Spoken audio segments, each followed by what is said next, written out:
Assalamualaikum warahmatullahi wabarakatuh. Halo guys, kembali lagi bersama saya Bobi Herin dan kita akan kembali ngomentari video dari Luis Prasetyo yang judul ini faktanya hasil tepu-tepu gereja jadi masjid. Kita akan langsung tonton videonya dan habis itu akan kita komentari guys.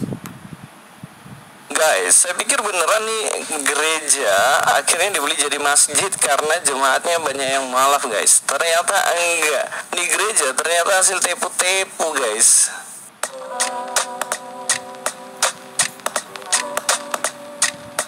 Assalamualaikum, selamat datang kembali di channel ini. Kali ini saya akan membahas kembali soal gereja yang sempat dibeli dan kemudian gereja ini akan dijadikan masjid katanya, dan kayaknya sih udah jadi masjid guys.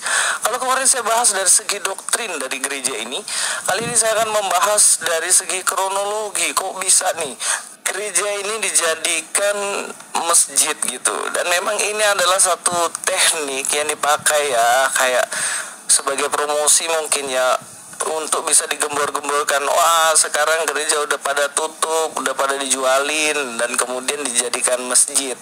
Ya mungkin ini sebuah kebanggaan lah buat mereka. Dan mari kita lihat apa yang terjadi perkembangan beberapa hari ini dari gereja yang udah dijadiin masjid ini guys. Nah, kalau kita lihat dari sini ya, ini 2 hari lalu ya, gimana dikatakan sholat perdana di Masjid Isa Al-Masih. Nah, ini orang-orangnya pada sholat ini. Wah, jemaahnya banyak banget guys. Ada 8 sama anak kecil. Ya lumayan lah ya, daripada nggak ada. Kemudian Nah, ini Luis dia nggak paham ya, gini. Namanya kan sholat perdana ya, tempat yang mana ini baru difungsikan jadi masjid. Nah, perlu kita tahu ya, masjid di Indonesia ada banyak sekali, ya kan? Nah, umat Islam itu bukan umat yang pengangguran ya, bukan umat pengangguran, banyak yang kerja, sekolah gitu kan. Dan perlu diingat ya, masjid banyak sekali di Indonesia ini, sehingga penting untuk mengisi masjid-masjid yang ada dekat rumah. Oke, saya masjid dekat rumah ada nih guys, 1, 2, ada 3 masjid dekat rumah saya guys, luar biasa. Nah, ngapain saya pergi ke jauh-jauh ke masjid ini misalnya gitu kan? Nah, biarlah masjid ini adalah orang-orang yang tinggal ke situ, yang sholat di situ, atau para mualaf ini memang mereka berkepentingan karena mereka yang mengurus proses dari rumah dari gereja ini di masjid gitu kan. Nah, belum lagi umat Islam lain yang sholat dia di tempat sekolah ya, di sekolahnya, sholat di sekolahnya, itu para guru, para murid ya kan, juga sekolah di kantor ya, kayak PNS, kayak swasta itu sholat di kantor guys ya kan, atau masjid dekat kantor atau dekat sekolah gitu kan. Jadi itu yang harus tidak sadari gitu, pahami gitu kan. Sholat itu 5 kali sehari guys ya, beda sama ibadah mingguan. Ibadah mingguan tuh harusnya memang rame karena sekali seminggu. Kalau masih malas juga, itu samanya udah kebangetan ya kan. Kalau masih sepi juga hari minggu itu ya, ibadah minggu itu kebangetan ya. Masalahnya ya, 1 kali saja sholat dalam 5 kali sehari itu lebih penting daripada mereka yang cuma ibadah sekali seminggu. Tuh Anda bayangkan ya. Nah, gampang sholat itu guys, gampang. Apalagi disiplinkan 5 kali sehari itu nggak gampang ya, harus pergi ke masjid 5 kali sehari. Jadi mereka ini nggak pernah merasakan itu, sehingga mereka nggak paham ya. Ada bayangkan ya, saya dulu ya, kan waktu masih bekerja itu saya merasakan ya beratnya guys. Jadi kita tuh sholat itu contoh kayak sholat subuh, Anda bayangkan ya, kalau mereka enak, mereka pagi-pagi itu mereka bisa bangun agak lambat, mereka tinggal mandi, sarapan, pergi kantor atau sekolah. Kita enggak, kita jadi 5 subuh udah bangun. Bayangkan coba, jadi 5 subuh udah bangun, ya kan? Entah Anda malamnya begadang atau gimana, tapi Anda wajib bangun jam 5 subuh untuk sholat subuh. Nanti perkara Anda tidur lagi atau lanjut Anda bangun sampai berangkat sekolah, itu beda-beda orang gitu kan. Nah, tapi Anda harus bangun dulu subuh itu guys. Ya, ini saya terangkan ya bagi Anda yang Kristen yang nggak paham ya, apalagi di situ ya, bahwa sholat tuh lebih berat daripada kalian pergi ke gereja tiap hari Minggu sekali, ya kan? Nah, jadi yang pergi ke masjid, ini kan kita pergi ke masjid nih. Nah, ada waktu tahu berapa lama ke masjid, ya kan? Berangkat jalan kaki ke masjid atau naik motor, ya, sholat di masjid jemaah, pulangnya lagi itu makan waktu, ya, paling tidak hampir mau setengah jam, gitu. Apalagi kalau sambungan zikir-zikir gitu kan. Nah, nanti siang gitu lagi. Ada sholat zuhur namanya. Nah, itu biasanya masuknya jam 12 lewat atau setengah 1. Nah, itu kapan dilaksanakan? Mengambil jam istirahat. Jadi di saat Teman-teman Kristen itu Isya dia istirahat, mau makan, mau tidur, mau main HP, kita harus luangkan waktu kira-kira 15 sampai 20 menit untuk sholat. Belum lagi kalau ambil wudhunya ngantri gitu kan, belum lagi kalau jamaah gitu. Nah, jadi anggaplah kurang lebih setengah jam guys. Nah, jadi setengah jam kita itu udah dipakai untuk sholat. Kalau mereka tidak, mereka setengah jam itu bisa mereka gunakan tidur, untuk makan. Jadi waktu Isya kaum muslim itu berkurang setengah jam. Nanti belum lagi asar. Asar itu ya angkatlah jam kantor jam 5. Nah itu izin lagi untuk sholat gitu kan. Nah tentu karena izin sholat pekerjaan jadi agak tertunda karena harus luangkan waktu sholat.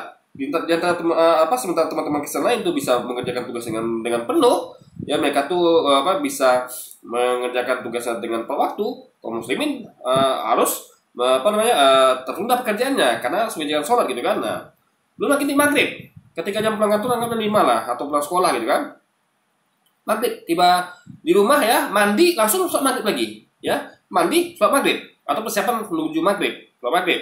Di saat teman-teman Kristiani bisa istirahat maghrib itu, bisa nonton TV, bisa tiktokan segala macam, muslim itu harus lagi pulang kerja, mandi ya, mempersiapkan untuk pergi ke masjid lagi buat sholat maghrib. Anda bayangkan itu makan kurang lebih setengah jam lagi gitu kan untuk persiapannya pulang pergi sama sholatnya, apalagi kalau jemaah. Lalu Isya sebentar setengah jam masuk sholat Isya. Anda bayangkan ya, masuk Isya.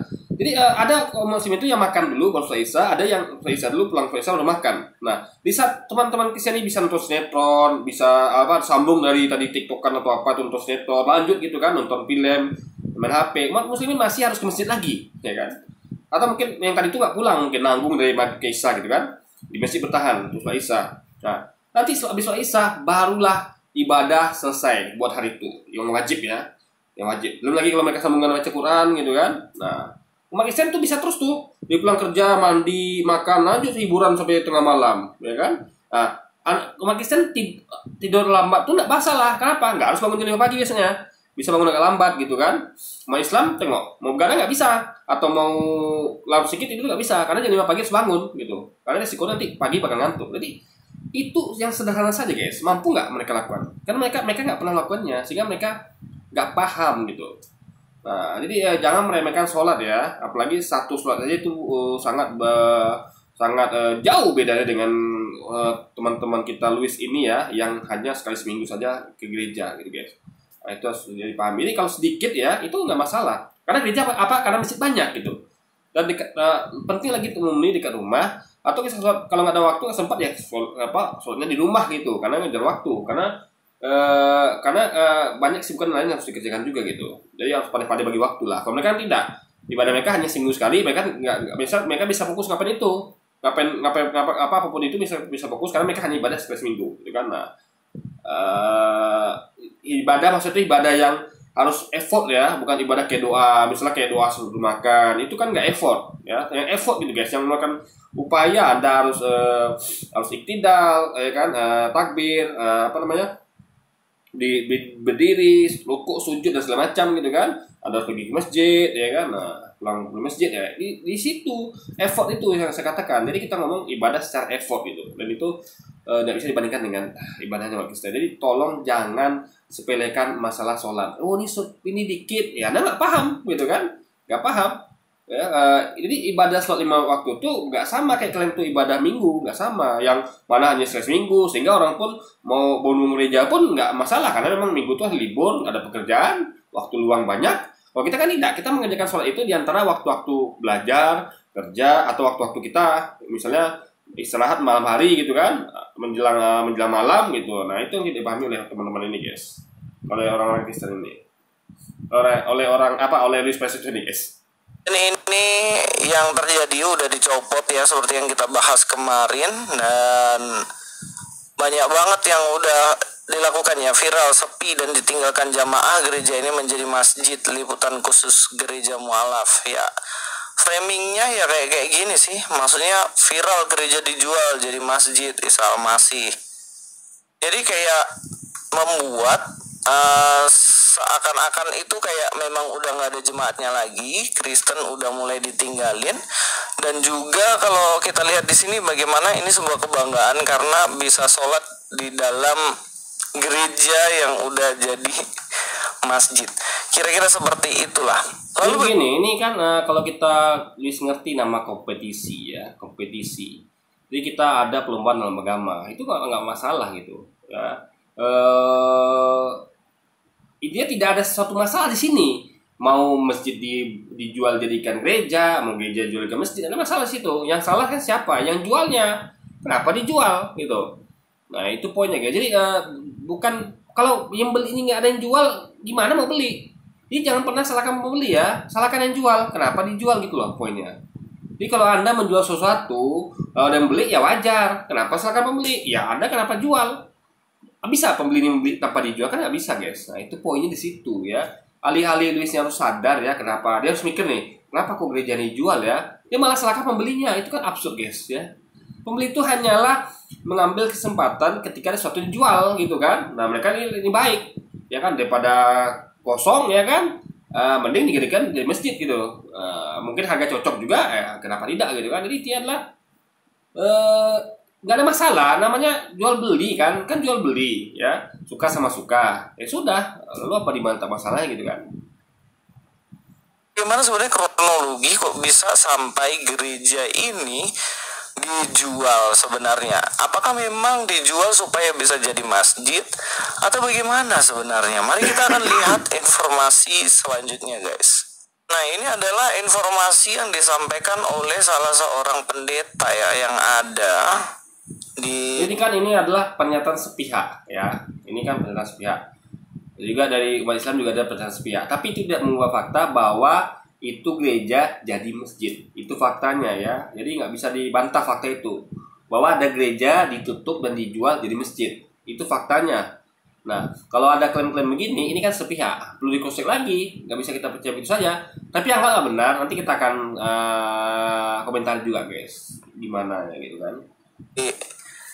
Di mana dia ada di ya circle-nya lah, dia ada di circle dari gereja ini. Ada Pak, gimana katanya? Apakah ini gereja Kerasulan Gentan Sukoharjo? Bentar saya tanyakan Pak.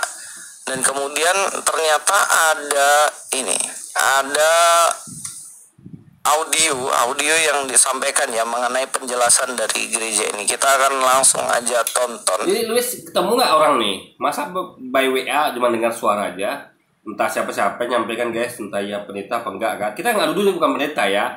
Tapi kan yang enak itu kan datang, silaturahim, atau minimal video call gitu kan.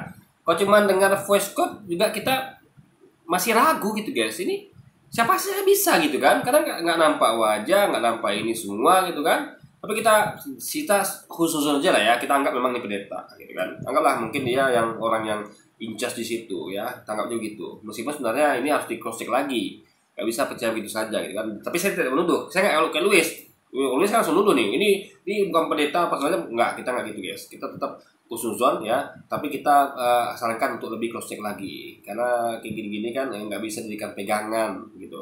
Kan lebih enak kalau itu video call kayak apa kayak datang ke tempat lokasi segala macam kayak ya kan.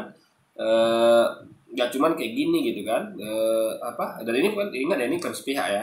Sekali lagi Bapak Rian Pandu yang terkasih, selamat siang. Ini Pak Daud Pak Rian. Mohon maaf sebelumnya, supaya tidak terjadi kesimpang siuran, saya ingin menceritakan kronologi kejadian yang menimpa gereja kami yang ada di Gentan, gereja Kerasulan baru yang ada di Gentan. Yang pertama, gereja itu sudah kami tutup beberapa bulan yang lalu, sehingga sudah tidak digunakan sebagai tempat ibadah. Kemudian Ya, jadi gereja itu sebenarnya udah ditutup ya. Dikatakan di situ bagaimana gereja ini sudah nggak digunakan beberapa bulan. jadi harusnya kita pahami ya, harusnya harus bertanya kenapa kok gereja ini tutup selama 3 bulan. Nah ini pasti ada sebabnya ya. Logika sederhana guys ya, suatu tempat kalau rame nggak mungkin tutup ya kan. Mungkin nggak suatu tempat ditutup kalau dia masih rame ya kan. Jadi suatu tempat itu ditutup hanya kalau sepi ya, hanya kalau sepi itu tutup. Karena walaupun misalnya gini, walaupun misalnya mau dipindahkan tempat lain ya, ini tetap akan dibuka sampai yang tempat barunya selesai. Ingat ya poinnya ya. Jadi tempat itu hanya akan ditutup kalau sudah jadi tempat baru, kalau mau jadi tempat besar gitu kan. Nah, tapi ini jadi pertanyaan juga, kenapa nggak tempat itu aja yang diperbesar? Tempat yang itu renovasi diperbesar dibandingkan tempat baru, mungkin di tanahnya lagi, bangun dari awal lagi. Ini kan udah ada bangunan, tinggal diperbesar aja gitu kan tidak memakan biaya lebih besar gitu. Kenapa nggak ini aja besar gitu kan? Dan kenapa ditutup, dan ada nggak berita kalau ada bangun tempat lain? Kan tidak ada berita. Yang ada kita tahu itu hanya tutup 3 bulan kan, disampaikan dia. Tapi nanti lama atau dia sampaikan lain. Tapi sementara ini kita kan cuma dengar bahwa itu ditutup 3 bulan. Nah itu berarti pertanyaannya adalah kenapa? Dan asumsi saya, ini asumsi nih, ya karena sepi. Karena kalau nggak kayak masjid lah, kita bandingkan kayak masjid lah ya, atau tempat ibadah lain. Itu kalau 3 bulan tutup ya, kalau memang jemaatnya rame, pasti jemaat akan protes. Ini kok ditutup gerejanya? Kami mau ibadah loh gitu kan? Kami mau ibadah, kok ditutup gitu? Paham nggak logikanya? Nah, mungkin ngerasain kan, kita akan bangun tempat baru kok ya, tapi jangan ditutup dulu bro, gitu kan? Tunggu sampai tempat baru selesai, kita pada situ, baru ditutup ini. Nah, tapi kan tidak ada hal seperti itu gitu kan? Nah, artinya ini memang sepi, makanya nggak ada peduli lagi, makanya tutup. Nggak ada, kita nggak pernah dengar komplain, protes dari jemaat kan, kalau ditutup. Ya kenapa? Karena memang sepi, gitu loh. Itu logika pikirnya guys. Karena memang kalau gereja ini kan beda ya sistemnya kayak masjid ya. Kalau masjid kan dibiarin aja gedungnya gitu ada, baik ada yang datang sholat ataupun enggak, itu sebagai semacam wah ini simbol bagaimana ada Islam di situ. Tapi kalau gereja bukan, ya jangan gitu. Masjid itu digunakan untuk sholat 5 kali sehari ya. Jadi kepentingan Muslim kepada masjid lo jauh lebih besar dibandingkan kepentingan Kristen pada gereja. Karena gereja hanya dipakai ibadah seminggu, ya kan? Kalau masjid 5 kali sehari minimal itu guys, minimal. Yang wajib 5 kali sehari, bisa lebih. Kalau ada masjid itu dengan untuk hal-hal lain, misalnya ibadah sunnah, atau baca Quran, atau mungkin pengajian, adakan kajian gitu kan. Jadi masjid itu memang digunakan kaum muslimin. Jadi jangan samakan dengan gereja yang hanya dipakai seminggu, lalu Senin sampai Sabtu itu tutup ya kan, jadi nggak ada kegiatan. Mungkin ada kegiatan sedikit-sedikit gitu kan, tapi nggak ada yang seperti hari Minggu. Kayak umat muslim itu memang dipakai terus 5 kali sehari. Di saat subuh ya, kumandang azan ya, Allahu Akbar, Allahu Akbar. Nah, umat Kristen masih tidur, masih molor kan. Zuhur gitu lagi nanti. Kita udah ibadah sholat subuh, zuhur nih. Umat Kristennya lagi ngapain gitu. Begitu lagi sambung ke asar, maghrib, isya. Kita sibuk ibadah, mereka tak pada ngapain. Tapi itu gak masalah sih, itu karena memang ibadah mereka tuh yang waktunya memang di hari Minggu saja. Tapi masalahnya adalah itulah yang dia tidak pahami, bahwa kebutuhan kaum muslimin ke masjid itu jauh lebih besar dibandingkan mereka butuh gereja. Sehingga tidak ada masjid yang dibiarkan begitu saja, nggak ada. Di tiap masjid itu Luis ya, ada pengurusnya ya, ada takmirnya. Anda bayangkan itu, ada takmirnya. Ya, jadi itu tuh memang digaji bahkan dari uang hasil infak yang dipunyai masjid. Tiap masjid itu kan biasanya ada kotak infak gitu. Jadi disitulah menggaji takmir masjid. Jadi masjid itu nggak dibiarkan gitu saja loh, kecuali masjid-masjid yang kayak di perkampungan yang memang yang kan ya, itu memang suakelola masyarakat itu gotong royong dan adalah dengan sukarela ikhlas gitu guys. Nah, jadi kalau itu memang sistemnya kolektif gantian kan. Tapi kalau yang ada takmirnya itu jelas digaji dan karena mereka kan juga harus ada nafkah gitu kan, karena mereka memang situ fokus kayak total memang melayani masjid gitu, memang menjaga kebersihannya, menjaga masjidnya, jadi sudah jadi pekerjaan gitu kan. Dan itu memang karena mereka tidak bisa mengerjakan yang lain ya, makanya mereka digaji di situ, dan itu sah-sah saja. Karena mereka memang harus dapatkan haknya ya kan, karena hal itu mereka tidak bisa bekerja. Nah, itulah gantinya sebagai bentuk tanggung jawab umat ya, agar mereka juga meskipun mereka itu takmir masjid, tapi mereka tetap bisa menafkahi keluarga juga seperti kalau mereka kerja di luar guys gitu. Gereja itu sebenarnya enggak. Gereja itu bangunannya itu bisa difungsikan untuk apapun. Jadi contohnya kayak gini, ada ruko dipakai untuk ibadah, ya udah jadi gereja gitu. Rumah dipakai untuk ibadah, ya udah itu jadi gereja. Karena saya pernah jelaskan bagaimana ada gereja bersifat organisasi, ada gereja bersifat organis. Yang paling penting dari itu, guys, semua orang tahu gereja itulah rumah ibadah ya. Gereja, masjid, pura, wihara, tempat ibadah ya. Masalah rumah difungsikan jadi gereja itu juga kurang tepat. Kenapa saya katakan begitu ya kan? Itu menyalahi izin. Karena rumah ibadah itu harus ada izin. Makanya nggak bisa rumah jadikan gereja, nggak bisa. ruko jadi gereja nggak bisa kalau nggak ada izinnya. Ini nggak bisa sembarangan fungsi Luis, nggak bisa. Anda tiba-tiba bangun ruko lalu jadikan itu gereja, nggak bisa, ya, karena bangun gereja tuh atau ngubah suatu bangunan di gereja tuh ada izinnya, nggak bisa sembarangan. Tiba-tiba Anda pengen rukonya di gereja lah, nggak bisa, harus izin dulu. Jadi dengan kalau suatu tempat jadi masjid harus izin dulu. Ini semua itu untuk bangun tempat ibadah tuh butuh izin, ya, ini nggak segampang itu. Lalu kedua, lalu dia mengatakan kalau ya kalau kita jadi gini ya, kalau kita ngomong tentang umat Islam juga begitu ya. Kita ibadah di rumah atau kita kan ada tuh kayak orang-orang ngadakan kajian di rumahnya, ngundang ustadz gitu kan, atau di tempat kantornya. Nah, tapi kita tidak pernah menjadikan rumah atau kantor tuh jadi masjid, tidak pernah. Tetap namanya rumah, kantor, ya kan, sekolah atau apapun itu ya. Itu bukan masjid. Meskipun kita ngadakan acara keagamaan di situ, undang-undang ustadz, kajian segala macam, tetaplah masjidnya masjid, rumah-rumah, kantor-kantor, sekolah-sekolah, ruko-ruko. Beda sama mereka, ya kan? Mereka karena kalau dia pahami tempat ibadah tuh butuh izin. Ini nggak ada ceritanya ruko yang atau rumah itu dijadikan gereja tuh nggak ada, kecuali kalau dapat izin, gitu kan? Izin mendirikan istilah itu adalah izin alih fungsi bangunan, gitu kan? Jadi bangunan yang awalnya rumah atau ruko jadikan gereja itu perlu izin, dan itu ngurus lagi harus dapat persetujuan warga juga, gitu kan? Jadi nggak segampang itu Ferguson, ya kan? Jadi dan kalau gereja itu ya rumah ibadah, Luis. Masa nggak bisa sih bedakan gereja, rumah, kantor? Jadi kalau organik dan non-organik itu organisasi Kristen, misalnya organisasi Protestan. Yang organik itu mana, yang organik mana? Jadi gereja tetaplah gereja. Makanya ada misalnya gereja ini, gereja itu, masjid ini, masjid itu, gitu kan. Jadi rumah tetap rumah, ruko tetap ruko. Cuman ada memang ruko itu yang dijadikan gereja, tapi itu dapat izin ya. Beda sama ruko-ruko liar yang dijadikan tempat ibadah, nggak ada izinnya, itu nggak boleh guys, melanggar hukum, ya kan. Jadi Luis ini mencoba ngeles gitu dan mengatakan bahwa gereja itu bukan rumah ibadahnya loh. Ada buka kamus bahasa Indonesia, gereja itu artinya tempat ibadah umat Kristen gitu loh. Di situ tak masalahnya. Jadi nggak bisa bedakan mana gereja, mana rumah, mana ruko dan segala macamnya guys. Ruko kalau jadi urus izinnya untuk gereja jadi gereja, ya. Jadi rukonya gerejanya bentuk ruko, atau orang menjadikan ruko jadi masjid, itu urus izinnya. Nah, masjidnya berupa ruko gitu, kayak masjid di luar negeri itu kan, di Jepang atau Korea tuh di ruko guys. Mereka nggak bangun masjid khusus tapi mengambil bangunan ruko, tetap itu namanya masjid ya. Jadi nggak difungsikan untuk izinnya jadi masjid gitu guys. Jadi nggak ruko lagi disebut, nggak ruko jadi masjid gitu, ya kan. Nah, jadi nggak ada yang tiba-tiba senaknya aja ruko rumah diberikan gereja, nggak. Nah, kita lihat juga ada teman-teman Kristiani di komplek ini misalnya atau di tempat lain itu ibadah misalnya malam hari ya di rumahnya.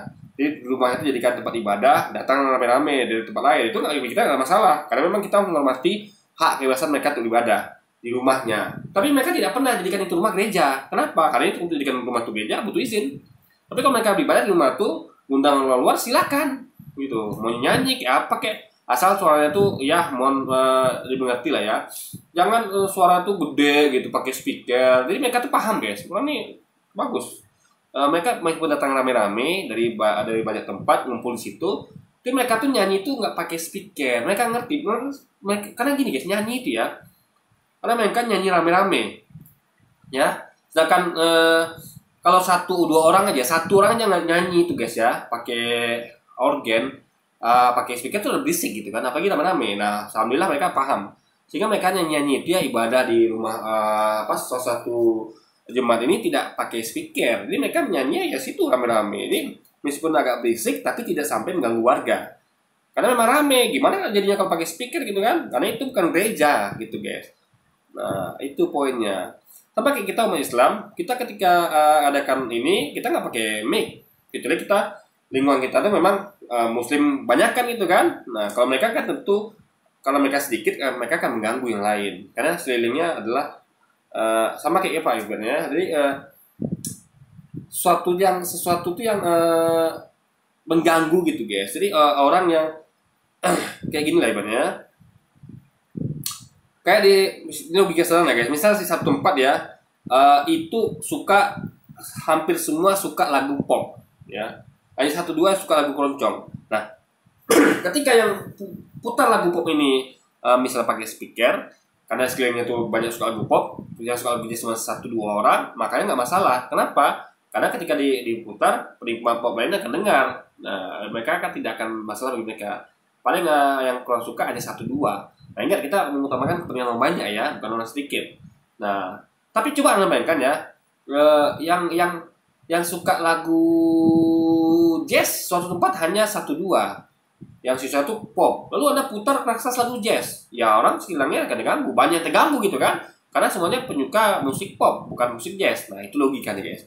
Makanya kalau mereka pakai speaker di tempat mereka silakan. Karena yang terganggu paling sedikit. Umat Islamnya 1, 2, 3, 4. Ya tapi yang sedang kan banyak. Nah ingat ya, kita mengutamakan kepentingan orang banyak. Jadi kalau di tengah-tengah komunitas umat Kristen, silakan Anda pakai mic, pakai speaker. Karena yang terganggu cuma sedikit, gitu kan. Tapi kalau di tempat yang kayak gini nih kan, komplek kami ini hanya 3 atau 4 ya, keluarga Kristen. Itu mereka seminggu sekali mungkin, ya salah saya tuh mereka entah, mungkinnya bukan seminggu sekali guys, lebih dari seminggu. Misalnya ada malam tertentu tuh mereka mengundang jemaat mereka dari luar komplek. Juga di komplek itu untuk mereka 4 keluarga atau 3 keluarga datang juga kan. Datang enggak, tapi jelas tuh ada orang banyak di luar komplek guys. Karena di komplek itu hanya 4 keluarga. Itu mereka ibadah di rumah dan tuh di satu rumah mereka ya, warga yang Kristen ini, dan mereka ibadah nyanyi guys, nyanyi khotbah juga, tapi tetap tidak pakai speaker. Jadi kita tuh mendengar khotbahnya, nyanyinya, tapi tidak terganggu. Kenapa? Karena tidak memekakkan telinga seperti orang putar organ atau apa gitu pakai mic speaker gitu kan. Tetap kedengaran, tetap kencang juga, tapi kita maklum karena mereka nggak pakai speaker gitu. Memang kita tahu nyanyi itu memang harus dengan gembira, dengan sukacita, ya nggak masalah. Selama mereka tidak pakai speaker, karena memang ini komunitas Muslim gitu. Sama kayak Anda tadi saya katakan, ada orang yang suka pop banyak di lingkungan itu, tapi Anda malah putar lagu jazz keras-keras, itu banyak yang terganggu gitu guys. Itu logikanya. Adalah organisasi itu boleh pindah-pindah, organisasi itu boleh mengubah gedung apapun kemudian nanti bisa dipakai untuk ibadah dan lain-lain. Gereja itu sudah seperti gedung biasa ya, memang itu bukan disakralkan dan lain-lain, tapi jadi gereja nggak disakralkan guys, ini agak aneh ya. Gereja itu kan rumah Tuhan, masjid, pura itu sakral, harusnya rumah Tuhan gitu. Nggak sembarangan guys, nggak sembarangan. Berarti mereka ini kurang menghormati rumah ibadah ya. Sehingga ya seperti itulah. Jadi kayak anggap remeh gitu. Ruko bisa mendadak berubah jadi gereja bisa berubah mendadak jadi ruko gitu kan. Atau rumah berubah jadi gereja berubah jadi rumah. Ini apa guys ya? Kayak nggak ada penghargaan kepada tempat ibadah. Jadi nggak salah juga kan, umat Islam itu sangat Islam kok kemudian loh. Kalau kita bikin masjid ya kita jaga masjid itu. Kita berusaha untuk makmurkan. Makanya ada namanya DKM, Dewan Kemakmuran Masjid, yang memang bertugas untuk memakmurkan masjid dengan program-programnya gitu kan. Nah, jadi kita tuh Islam tuh sangat menghargai masjid, tempat ibadah. Mereka tidak seperti ini kan. Tapi nggak salah tahu juga ya, ini kan sebenarnya Lewis. Mungkin Lewis saja menganggap tidak berharga gitu kan, tidak sakral. Tapi aneh guys, kalau ada tempat ibadah nggak sakral gitu kan. Dan aneh kalau dia nggak bisa bedakan mana gereja, mana ruko, mana rumah gitu. Kesalahan nanti saya akan komentar di belakang, tapi sampai di sini kita tahu ya bahwa ini sebenarnya gereja ini sudah tidak difungsikan. Mari kita lanjut dengarkan. Nah, masalahnya kenapa sudah tidak difungsikan selama 3 bulan? Itu poinnya ya.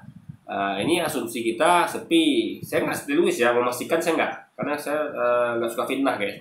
Oh dia kan mainnya pasti, ya kan, tukang tipu. Kita masih kusnuzon lah, kita masih berasumsi. Bisa benar bisa salah, tapi kuat dugaan ini memang sepi, karena makanya ditutup selama 3 bulan guys. Sudah ditutup selama 3 bulan gitu kan. Dan kami terlihat menjual. Beberapa gereja sempat berminat dan menawar, ya tapi belum sampai ada kata sepakat. Kami masih bersabar sampai kemudian datang seorang yang mengaku dari gereja Kabar Baik, namanya Pak Matias. Ya, kemudian di situ ada seorang dari gereja Kabar Baik yang Pak Matias, dia ngakunya Katolik ya. Bagaimana dia berniat untuk membeli gereja ini ya. Sebenarnya bukan membeli gereja ataupun organisasinya, enggak, mau dibeli Itu nggak ada kata-kata dari orang itu, dari bapak itu mengatakan dia adalah dari Katolik, nggak ada. Bapak ini mengasumsikan kalau dia itu adalah dari gereja Kabar Baik. Ya ingat ya, dia jadi kan tadi katanya ada seorang dari gereja Kabar Baik.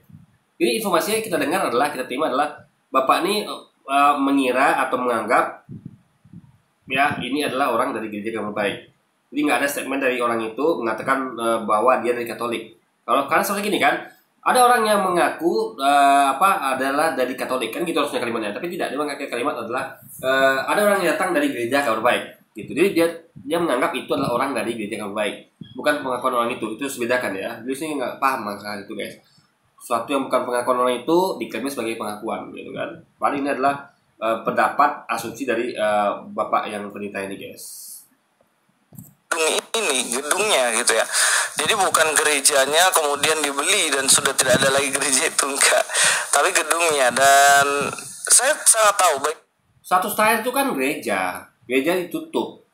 Ingat ya, gini ya, Anda perlu paham logika ya. Suatu tempat itu fungsi tayarnya apa, ya kan? Lalu ditutup 3 bulan dijual. Ingat, fungsi tayarnya tetaplah gereja. Karena izin dirikan bangunannya gereja, kecuali nggak pakai izin, yang suka-suka tadi kita nggak tahu. Tapi kalau namanya gereja itu kalau legal pakai izin.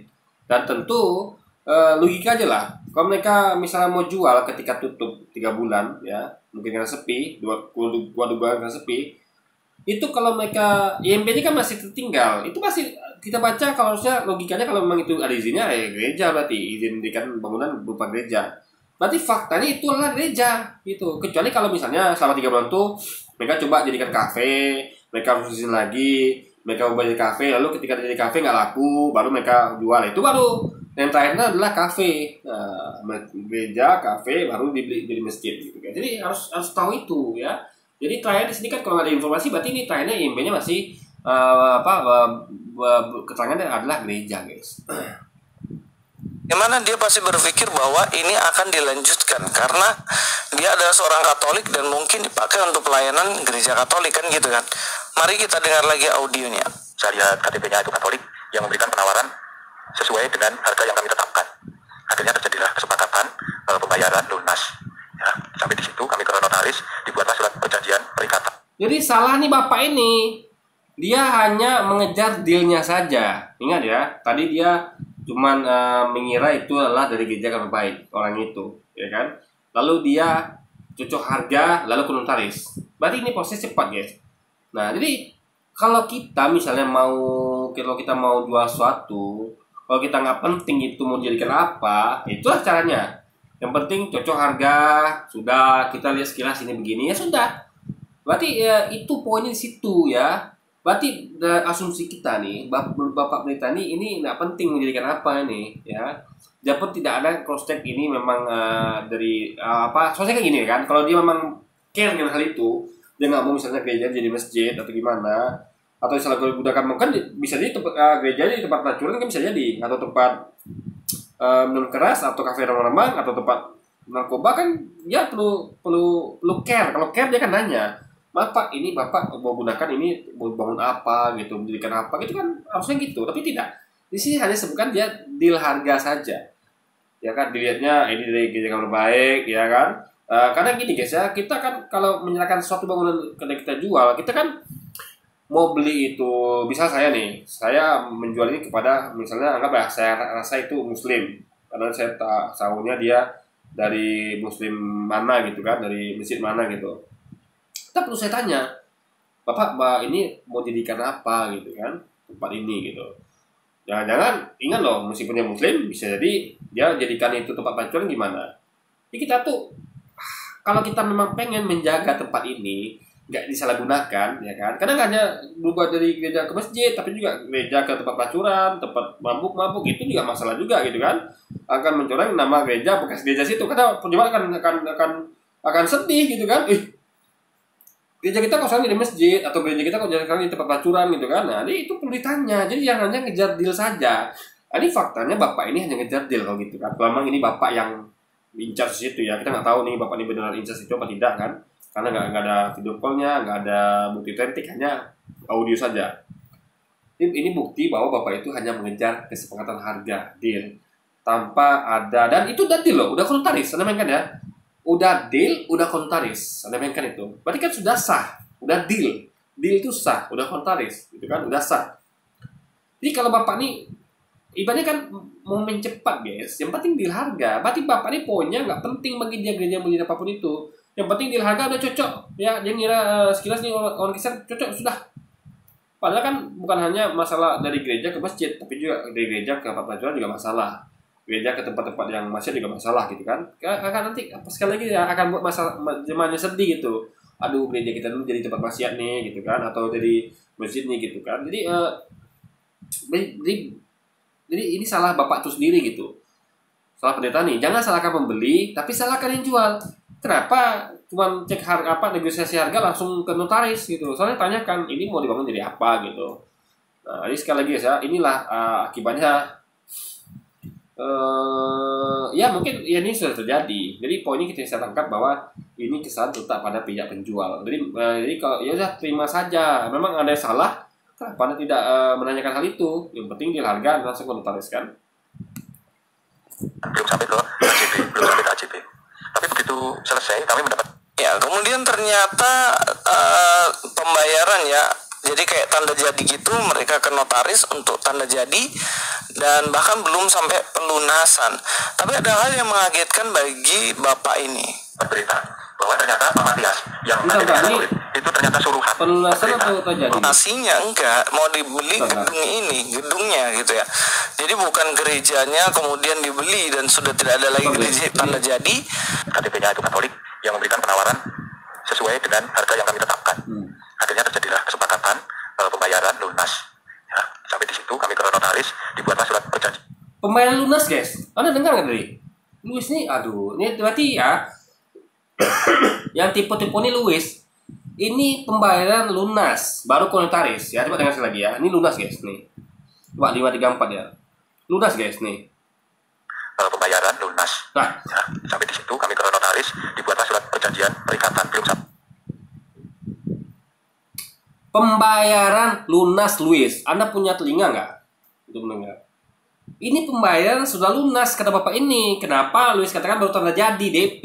Luis ini memang tipu-tipu guys. Makanya guys, orang-orang kayak gini ya, dia nuduh tipu-tipu, padahal dia nipu. Orang pendetanya yang mengatakan sudah lunas, dia bilang baru tanda jadi. Coba. Apa dia nggak punya telinga untuk mendengar? Jadi saya dengarkan sekali lagi ya. Udah lunas guys, bentar. Nih, 32 dia. Nah, dari 25 nih kita putar nih. Dari 30 nih. Pembayaran lunas. Ya, sampai di situ kami ke notaris. Lalu pembayaran lunas guys. Lunas, bukan tanda DP. Bukan tanda jadi atau DP. Lunas ya. Artinya sudah deal lunas ke notaris. Artinya sudah sah. Udah ingkrah, udah notaris sudah sah ingkrah. Paham ya? Bukan tanda jadi lagi nih, udah lunas. Makanya judulnya aja, aduh ya kan, ini faktanya hasil tipu. Dia nipu, dibilang pula apa orang beli nipu-nipu. Dia yang tipu-tipu tuh kan. Orang udah dibayar lunas, dibilangnya masih tanda jadi. Ini kan kacau guys. Jadi tukang tipu, nuduh orang lain nipu-nipu gitu kan. Dibuatlah surat perjanjian perikatan belum sampai ke AJB. Tapi begitu selesai kami mendapat. Ya, kemudian ternyata pembayaran ya, jadi kayak tanda jadi gitu, mereka ke notaris untuk tanda jadi, dan jelas-jelas dikatakan lunas. Pembayarannya lunas ya, lunas. Punya telinga nggak tuh dengar Luis? Apa perlu dikorek itu kupingnya? Tadi saya ada korek kuping nih guys. Nih, kayaknya Luis dia perlu dikorek kupingnya begini kan? Parah ini, beneran parah guys. Bahkan belum sampai pelunasan. Tapi ada hal yang mengagetkan bagi bapak ini. Ampun. Berita bahwa ternyata Pak Matias yang KTP-nya Katolik itu ternyata suruhan dari Hani Kristianto, itu mualaf Cina. Ya, mualaf Cina yang menjadi donatur, yang membayar gereja kita yang ada di dekat itu, dan langsung membuat gerakan di mana mereka akan mengadakan buka puasa bersama di gereja, akan mengadakan sholat tarawih di gereja, bahkan menyebar berita ini melalui YouTube yang intinya ada. Jadi gini, suatu tempat itu kan sudah dibeli, udah lunas, udah ada notaris, ya sudah, hak yang beli gunakan untuk apapun itu. Wah, nggak ditanya di awal kok, yang ngejar penting harga cocok sudah. Ya salah penjual lah. Saya misal jual rumah saya ini, lalu saya lihat yang beli adalah Muslim, ya saya nggak nanya, bapak mau beli rumah saya ini untuk apa? Tiba-tiba harga cocok, udah dibayar lunas, saya terima duitnya, pergi notaris karena udah dibayar lunas. Tiba-tiba rumah saya digunakan di tempat pelacuran atau di gereja. Salah siapa? Salah saya. Kenapa dia tanya dulu gitu? Jadi guys ya, menyalahkan pembeli itu adalah absurd dalam hal ini ya. Jadi ketika rumah saya sudah dibeli sama orang itu, mereka gunakan di tempat pelacuran gereja, saya nggak punya hal lagi. Udah inkrah, udah sah di notaris, udah bayar mereka guys, udah lunas, sudah kesepakatan. Lalu tiba-tiba saya protes. Ya nggak bisa dong, ini tempat mereka. Ya kan, ini rumah mereka, dirinya lagi, bukan rumah saya lagi. Itu gereja punya kaum muslimin gitu kan. Makanya mikir. Suatu tuh kalau udah deal, kenapa Anda ungkit-ungkit lagi? Ya kan? Salah Anda kenapa nggak ditanya detail untuk apa tempat itu mau dijadikan gitu loh. Salah sendiri, nyalain orang lain. Ini kan absurd guys. Nuduh pula orang lain tipu. Padahal dia nipu gitu kan. Gereja menjadi masjid Isa Al-Masih. Ya ternyata Pak Matias ini orang suruhan cuy. Yang beli Hani Kristanto, anak buahnya Irenhat. Jadi nggak ada masalah, mau orang suruhan mau apa, itu sah-sah saja. Apakah nyuruh orang lain untuk beli sesuatu itu ilegal? Saya tanya, ada nggak hukum yang mengatur hal itu? Kita nggak boleh nyuruh orang lain untuk mewakili kita membeli suatu tempat. Makanya mesti nggak paham hukum guys, ya kan? Suatu nggak masalah, dipermasalahkan dia, gitu. Kalau gitu, masalahkannya semua orang yang pakai nyuruh gitu, yang berarti nggak? Kalau gitu, hapus saja hak perwakilan kan? Mewakili, misalnya saya lagi sibuk, tolong dong itu atur pembelian masjid itu, pembelian gereja itu, pembelian apapun itu, hapus aja semuanya, nggak boleh orang pakai perantara guys, ya kan, langsung aja kalau gitu, kan nggak begitu sistemnya. Jadi semua disalahkan sama dia nih, yang beli salah, ya kan, yang nyuruh salah, yang disuruh salah, jadi sekarang kan dia benar gitu, paling dia aja nipu gitu kan, orang lunas dibilangnya baru DP, ini parah kali guys. No. Jadi kalau mungkin ya Hani Kristanto sendiri yang datang, saya mau beli, saya mau pakai ini untuk masjid, pasti bapak ini nggak lepas lah. Cuman karena suruhan kan, dijebak kan, kayak bilang ini Katolik jadi dibeli aja nanti. Bukan masalah ini Hani Kristanto atau apa, masa Hani Kristanto nggak punya hak untuk menyuruh orang lain untuk mewakili dia gitu kan? Ini masalah di mana Luis? Ya. Seakan-akan harus dia sendiri gitu. Emang ada aturan hukum yang mengatur hal itu? Memang ada larangan untuk dia tuh memakai orang lain untuk mewakili dia? Coba saya tanya. Ini suatu nggak masalah, kenapa dimasalahkan gitu? Ya kan? Ya salah kan yang jual salah. Kenapa nggak nanya dulu? Salah satu tuh maunya tanya dulu gitu. Ya kan? Nanti kalau udah jadi disalahkan yang beli, kan nggak bisa begitu. Udah deal loh, udah sepakat, udah bayar lunas, apa lagi coba? Jual beli sudah terjadi gitu. Jadi gini loh, saya jual barang sama Anda ya, barang udah di tangan Anda, uang sudah dikasih, ya sudah sah, notaris lagi, itu milik saya berarti. Kalau Anda mau beli lagi ke saya gitu, nah perkaranya saya mau jual apa tidak, kan gitu. Gak bisa Anda klaim itu milik saya, nggak jadi jual, nggak bisa. Masalah udah deal. Kalau nggak jadi, belum ada pembayaran lunas dan belum ada notaris, itu baru bisa dibatalkan. Pak, kita nggak jadi deh Pak, kan belum notaris nih, belum ada serah terima, ya kan? Bapak pun bisa pembayaran lunas, saya belikan uangnya. Ini sudah bayar lunas, udah notaris, udah oke, udah AJB segala macam, tiba-tiba mau di cancel, mana bisa gitu, ya kan? Ini namanya kalau gitu main-main dong, masa transaksi main-main gitu kan?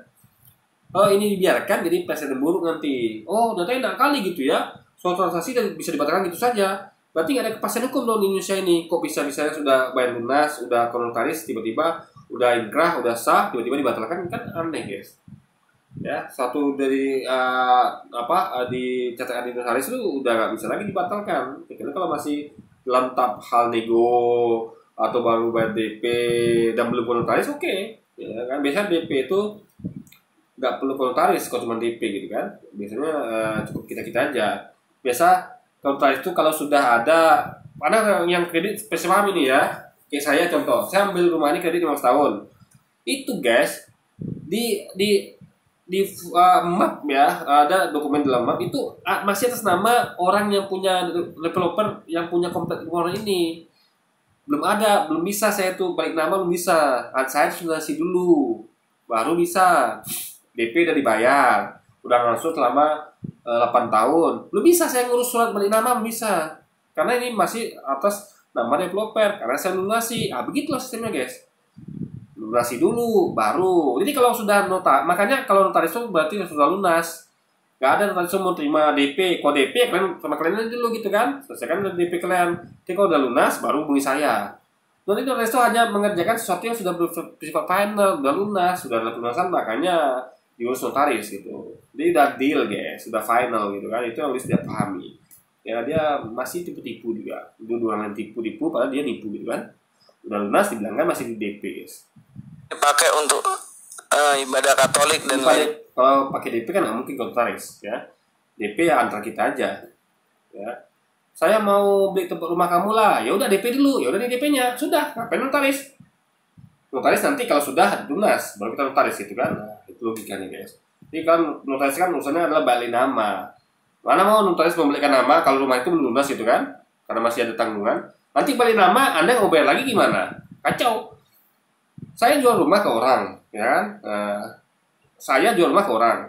Saya cuma terima DP, ya lalu saya baik nama ke notaris. Itu berarti rumah itu hak dia. Karena udah jadi hak milik dia. Padahal dia baru bayar DP. Kalau dia mau bayar lagi gimana? Gimana nuntutnya? Itu rumah dia, bukan rumah saya lagi. Makanya saya rugi. Makanya cukup saya hadiah saja, ya DP langsung lunas baru ke notaris guys. Jadi balik nama tuh hanya kalau udah lunas ya, belum kredit. Jadi nggak ada yang kredit itu udah balik nama tuh nggak ada. Lunasi dulu baru ubah balik nama. Sampai ini juga nggak mungkin lah, ya kan? Tadi makanya katanya lunas, nggak mungkin notaris mau terima masih di DP, nggak mungkin guys. Di sini nampaknya tipu-tipu ya kan? Lain ya akhirnya dilepas, tapi ya mungkin terlalu polos juga ya. Bapak ini salahnya berpikir bahwa semua orang tuh baik, Pak. Padahal lalu ini yang asumsikan bahwa siapa ini orang Sunda ini jahat, ini jahat. Di mana letak jahatnya coba? Di mana? Orang beli suatu tempat yang ditutup 3 bulan, lalu tempat itu awalnya gereja, lalu menjadi masjid. Di mana letak jahatnya di mana? Di mana? Ya. Di mana? Coba terangkan sama saya, ya teman-teman yang nonton video ini ya, siapapun itu termasuk Luis ya. Terangkan di mana letak jahatnya orang yang mau bangun masjid di gereja yang dijual. Di mana letak jahatnya? Di mana? Jadi lucu guys, orang jadikan masjid jahat. Pan tempat itu memang dijual, tutup 3 bulan, mungkin karena sepi, ya kan? Nah, salahnya kan karena jadi gini loh, nggak bisa lah dikatakan kalau suatu tempat itu jadikan tempat ibadah itu jahat. Jadi seakan-akan tempat ibadah itu adalah tempat yang jahat gitu, kan itu logikanya. Ini absurd guys. Masjid tempat jahat gitu, aneh kan logikanya kan? Kecuali kalau tempat itu jadikan tempat pelacuran, oke lah, pelacuran itu jahat misalnya. Ini masjid loh, tempat ibadah. Sama kayak masjid jadikan gereja, tempat ibadah guys. Ya kan? Apa yang jahat coba tempat ibadah? Ini Luis ini memang agak error guys pemikirannya. Banyak ular, Pak. Bahaya, kita harus hati-hati. Nah, akhirnya ya udah karena ketipu dan juga akhirnya gedung ini lepas. Tapi sebenarnya nggak masalah sih kalau masalah gedung ini. Terserah aja. Ya, kalau masalah kenapa nggak ribut, Luis? Oh nggak masalah, Anda diam saja gitu kan? Kan nggak masalah. Kenapa dia mungkin ini coba? Kenapa dibahas ini? Berarti bagi dia masalah. Kalau nggak masalah bagi dia harusnya diam aja, cool down, slow down gitu kan. Tapi kalau dia ribut begini, namanya masalah bagi dia. Tadi kan ya, Bapak itu nggak bisa dibilang ketipu, nggak bisa ya. Karena gini loh, kalau kita bilang dia ketipu, berarti kan ada penipuan. Nah, lalu di mana letaknya buktinya bahwa Hani itu menipu? Di mana? Apa salah dia nyuruh orang lain untuk mewakili dia beli gereja itu? Apa salah? Di mana letak penipuannya? Kecuali gini, misalnya dia menemukan bahwa ada kong kali kong antara si Hani dengan suruhannya, kamu bilang loh kamu tuh gereja ini mau saya bangun gereja, atau saya mau alih fungsi di gereja itu, tapi sebenarnya kita mau masjid. Nah itu jelas ada penipuan di situ. Tapi kalau nggak ada bukti itu nggak bisa dikatakan penipuan. Kalau ketipu, bukan ketipu sih tepatnya, maksudnya tuh salah sangka ya. Salah sangka tuh beda loh guys sama ketipu. Ketipu tuh berarti ada orang yang nipu ya. Ketipu ada orang penipu.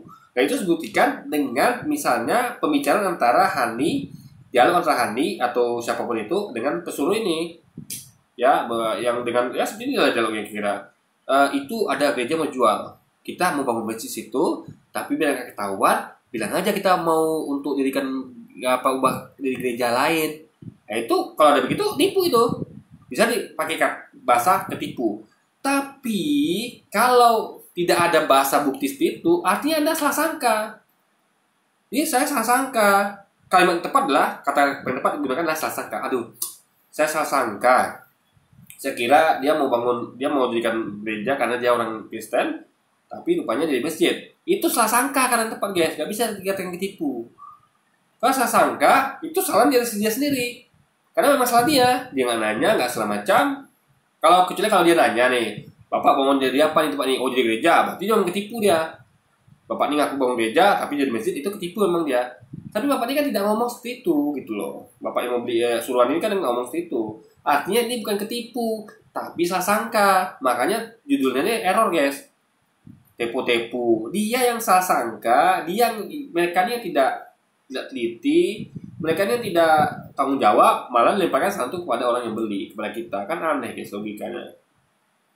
Itu juga gedung misalnya mau dipakai lagi untuk kos-kosan, ya silahkan aja. Toh itu cuman gedung, bukan gereja. Gereja kan organisasinya. Itu cuma gedung, bukan gereja organisasinya. Kalau gitu oke, kita tes lah ya. Luis, ada gereja nggak mau dibeli? Nanti saya akan umumkan kepada umat yang lain yang mau beli gereja ya. Pasti dia nanti komplain lagi, pasti dia buat video lagi nanti. Oh gereja dijual apa segala macam, pasti ini gitu lagi. Kalau memang video nggak masalah, dia nggak akan buat konten ini guys. Jadi gitu loh ya, jangan sepelekan tempat ibadah. Itu rumah ibadah itu sakral ya kan. Buktinya Anda ribut-ribut di sini, protes di sini kan. Kalau memang itu bukan hal yang penting, kenapa Anda bikin konten gitu loh masalahnya. Jadi orang-orang ini munafik guys ya kan, mulutnya tuh gak sesuai sama perbuatannya. Mulutnya bilang gak penting, faktanya dia buat konten ini artinya penting gitu. Itulah ciri orang munafik kan.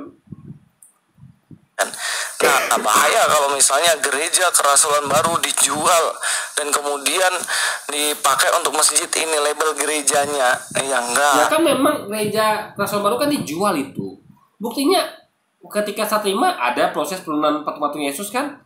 Itu memang gereja. Jadi jangan tutupin fakta dengan ngeles gitu kan. Faktanya itu memang gereja. Buktinya apa itu gereja? Itu di dalamnya masih ada patung-patung Yesus yang diturunkan. Coba. Jadi sekali lagi harusnya Bapak juga mengakui itu adalah gereja yang sudah ditutup 3 bulan. Dan IMB-nya harusnya kalau itu legal adalah gereja. Izin mereka bangunnya adalah sebagai gereja harusnya kalau legal kan. Jadi nggak bisa bantah fakta itu lalu katakan oh gereja itu adalah secara organik. Bisa nggak bedakan antara rumah ibadah dengan organisasi ya? Nanti ada lagi tiba-tiba yang orang masjid, Anda mau bilang gini, oh masjid itu bukan tempat ibadah, masjid itu adalah organisasi. Orang bingung, masjid kok organisasi? Masjid itu rumah ibadah. Jadi kalau Anda ketik ya rumah ibadah atau ya masjid, gereja, pura wihara itu adalah tempat ibadah, rumah ibadah, bukan organisasi. Ya, organisasi itu misalnya kayak Muhammadiyah, NU, GBI, PGI itu organisasi, bukan gereja. Gereja itu adalah tempat ibadah, sama kayak masjid, pura wihara. Ini lebih sih nyelesainya kebangetan gitu. Suatu yang memang itu maknanya dijadikannya suatu hal lain gitu, ya kan? Jadi kalau itu bukan gereja, kenapa dikatakan gereja Almasih sebelumnya atau gereja apa gitu guys ya kan? Gereja Kelahiran Baru ya dia, apa saya lupa tadi namanya. Itu memang gereja loh. Cek izinnya itu gereja. Jadi kecuali kalau dia ilegal, apakah ini ilegal Luis? Coba jawab saya. Apakah ini gereja ilegal? apa kalian saya nggak yakin sih ini ilegal. Tapi kalau ilegal parah guys. Kok bisa ada gereja dibangun tanpa izin gitu kan? Tapi kita yakin ini adalah legal. Sehingga memang faktanya ini adalah gereja yang dibeli lalu diubah jadi masjid guys. Itu fakta yang nggak bisa dibantahkan. Tapi kan ini gedungnya, dan kemudian dijual lah dengan polosnya. Jadi ini gedungnya. Ya gedung itu namanya gereja. Ini kan gedungnya. Ya gedung itu namanya gereja. IMB-nya tentu gereja kalau itu legal. Kecuali nggak legal ya atau ilegal. Mungkin IMB-nya ruko tapi jadikan gereja itu ilegal guys. Nah, jadi tinggal milih apakah ini ilegal atau legal. Dan ilegal lebih parah gitu kan. Intinya sama-sama salah guys. Mau ilegal mau legal kan. Kalau untuk nutupi ngelesnya. Benarkah bahwa gereja itu bukan ini cuma gedung. Gedung itu namanya gereja. Suatu tempat kalau digunakan untuk itu jadi itu gitu loh, ya kan? Apalagi ada izinnya, kecuali kalau ini ilegal guys. Dan ternyata datanglah Hani Kristanto dan kawan-kawan memframing ini seakan-akan gereja kalah dan kemudian udah jadi masjid. Nah ini poinnya. Nah mari bukan masalah menang kalah ya. Kan menurut fakta gereja jual di masjid. Apa salah di situ coba? Ya apa yang salah di situ coba? Nggak ada masalah di situ gitu. Nggak ada tipu-tipu di situ ya. Ya, yang salah yang jual, yang salah yang pembeli. Coba. Lucu guys ya. Ada yang salah yang menjual, nggak nanya-nanya, ya kan? Deal harga, oke, bayar lunas, notaris. Ya berarti Anda sudah sepakat, udah final. Udah notaris, udah taken, kenapa Anda membatalkan? Nggak bisa dong. Suatu yang sudah disahkan notaris ya harus berarti dihamili berpindah. Kalau mau Anda beli lagi, beli kembali gitu. Nah itu pun harus setuju orang yang untuk Anda jual itu, gitu loh logikanya. Ini sih ngerti hukum mungkin ya. Dia menggampangkan suatu. Kalau kita nggak bener dong. Ya kan, saya ada dengan teman saya nih. Kami sudah deal, ya kan, sudah bayar lunas, sudah notaris, sudah setelah terima. Lalu saya katakan cancel, mana bisa? Udah diserah terima kan artinya sudah sah itu di rumah dia. Saya kalau mau apa ya beli lagi. Gak bisa saya cancel guys, karena sudah disahkan notaris gitu kan. kita akan lihat lagi ya. Mari kita dengar audionya. Ya, saya shock. Semalam nggak bisa tidur sampai pagi. Saya konsultasi sama gereja kelas baru yang ada di pusat, diminta untuk membatalkan. Ya, pematiannya saya hubungi dah. Dan dibales, saya telepon tidak diangkat. Saya kasih HP, saya telepon lagi, baru kemudian diangkat tapi diberikan kepada seseorang yang mengaku bagian hukum mereka. Ya, saya katakan dengan saya untuk membatalkan proses jual beli dengan konsekuensi memenuhi kewajiban, konsekuensi membayar mengembalikan uang dan biaya-biaya. Orangnya marah, orangnya mencaci maki saya, tidak biasa seperti itu. Ya isinya sudah kita lanjut ke jalur hukum saja, ini bapak ada di mana dan lain sebagainya. Ya, saya tertawa saja meskipun saya jongkol tapi saya masih menanggapinya dengan tenang dan santai. Akhirnya telepon diputus. Ya kebetulan notaris yang kami pakai itu dari Yayasan Baptis. Dia berpengalaman 15 tahun ngurusi masalah seperti ini. Nah Ibu Wayurin namanya itu memberikan penguatan kepada saya begini. Pak Daud, saya itu dari 15 tahun mengurusi masalah-masalah gereja seperti ini, masalah hukum. Kejadian yang seperti itu bukan hanya sekali ini, tapi sebelumnya banyak sekali. Ya, banyak sekali. Dan intinya apa? Memang lingkungan kita itu tidak semuanya baik, bahkan banyak yang kurang baik. Sehingga ya kalau menurut notarisnya itu intinya kami diminta untuk mengikhlaskan saja. Sudah diikhlaskan saja Pak. Biarkan kita diolok-olok, biarkan kita merendah saja. Nanti biar kita bisa. Jadi ini klaim sepihak ya namanya. Kita nggak bisa yakini kalau ini adalah memang pendeta dan memang orang yang in charge situ. Sekali lagi ya, kita nggak bisa berdasarkan pada klaim sepihak. Makanya perlu lengkap dari dua belah pihak gitu. Tapi sekali lagi ya kalau dia bahkan klaim tadi kan banyak kejadian seperti ini gitu. Kalau banyak kenapa nggak ada beritanya atau gimana gitu ya kan? Lagian apa sih masalahnya gitu kan? Nggak ada masalah di sini coba. Yang ada sudah deal ya sudah deal gitu. Anda sudah terima ya sudah terima. Lunas ya sudah lunas. Sudah notaris itu. Apalagi masalahnya gitu. Yang salah Anda jangan ada salahkan pembeli kalau Anda itu yang menjualnya asal-asalan gitu kan. Maka kalau jual sesuatu tuh mikir gitu. Ini Anda tujuannya untuk apa menjualnya? Jangan asal jual. Deal harga langsung ada oke kan gimana cerita juga guys ya. Jadi dia yang gampang menjual tiba-tiba tahu begini begitu dia pula yang ribut. Kalau Anda gampang menjual sesuatu ya Anda tanggung jawab. Paham ya? Ketika Anda memang menyiapkan sesuatu jual ini ya Anda harus kasih parameternya. oh saya nggak boleh dijadikan masjid, oh nggak boleh dijadikan peraturan. Makanya ada jaga dari awal, yang jaga siapa? Yang jual, bukan yang beli. Saya mau jaga rumah ini, mau saya jual untuk nggak jadikan tempat pelacuran, jadikan gereja, ya saya harus jaga dari awal. Saya gatekeepernya. Saya kan cek yang membeli, bapak mau bangun rumah ini jadi apa gitu. Kamu saya rekam, sehingga kalau dia tiba-tiba ngaku dia mau dibangun kantor, tiba-tiba jadikan gereja atau jadikan apa, saya bisa komplain. Nah, ini buktinya. Ini nggak ada nanya begitu, tiba-tiba udah jadi deal dipermasalahkan. Ini kan absurd, guys.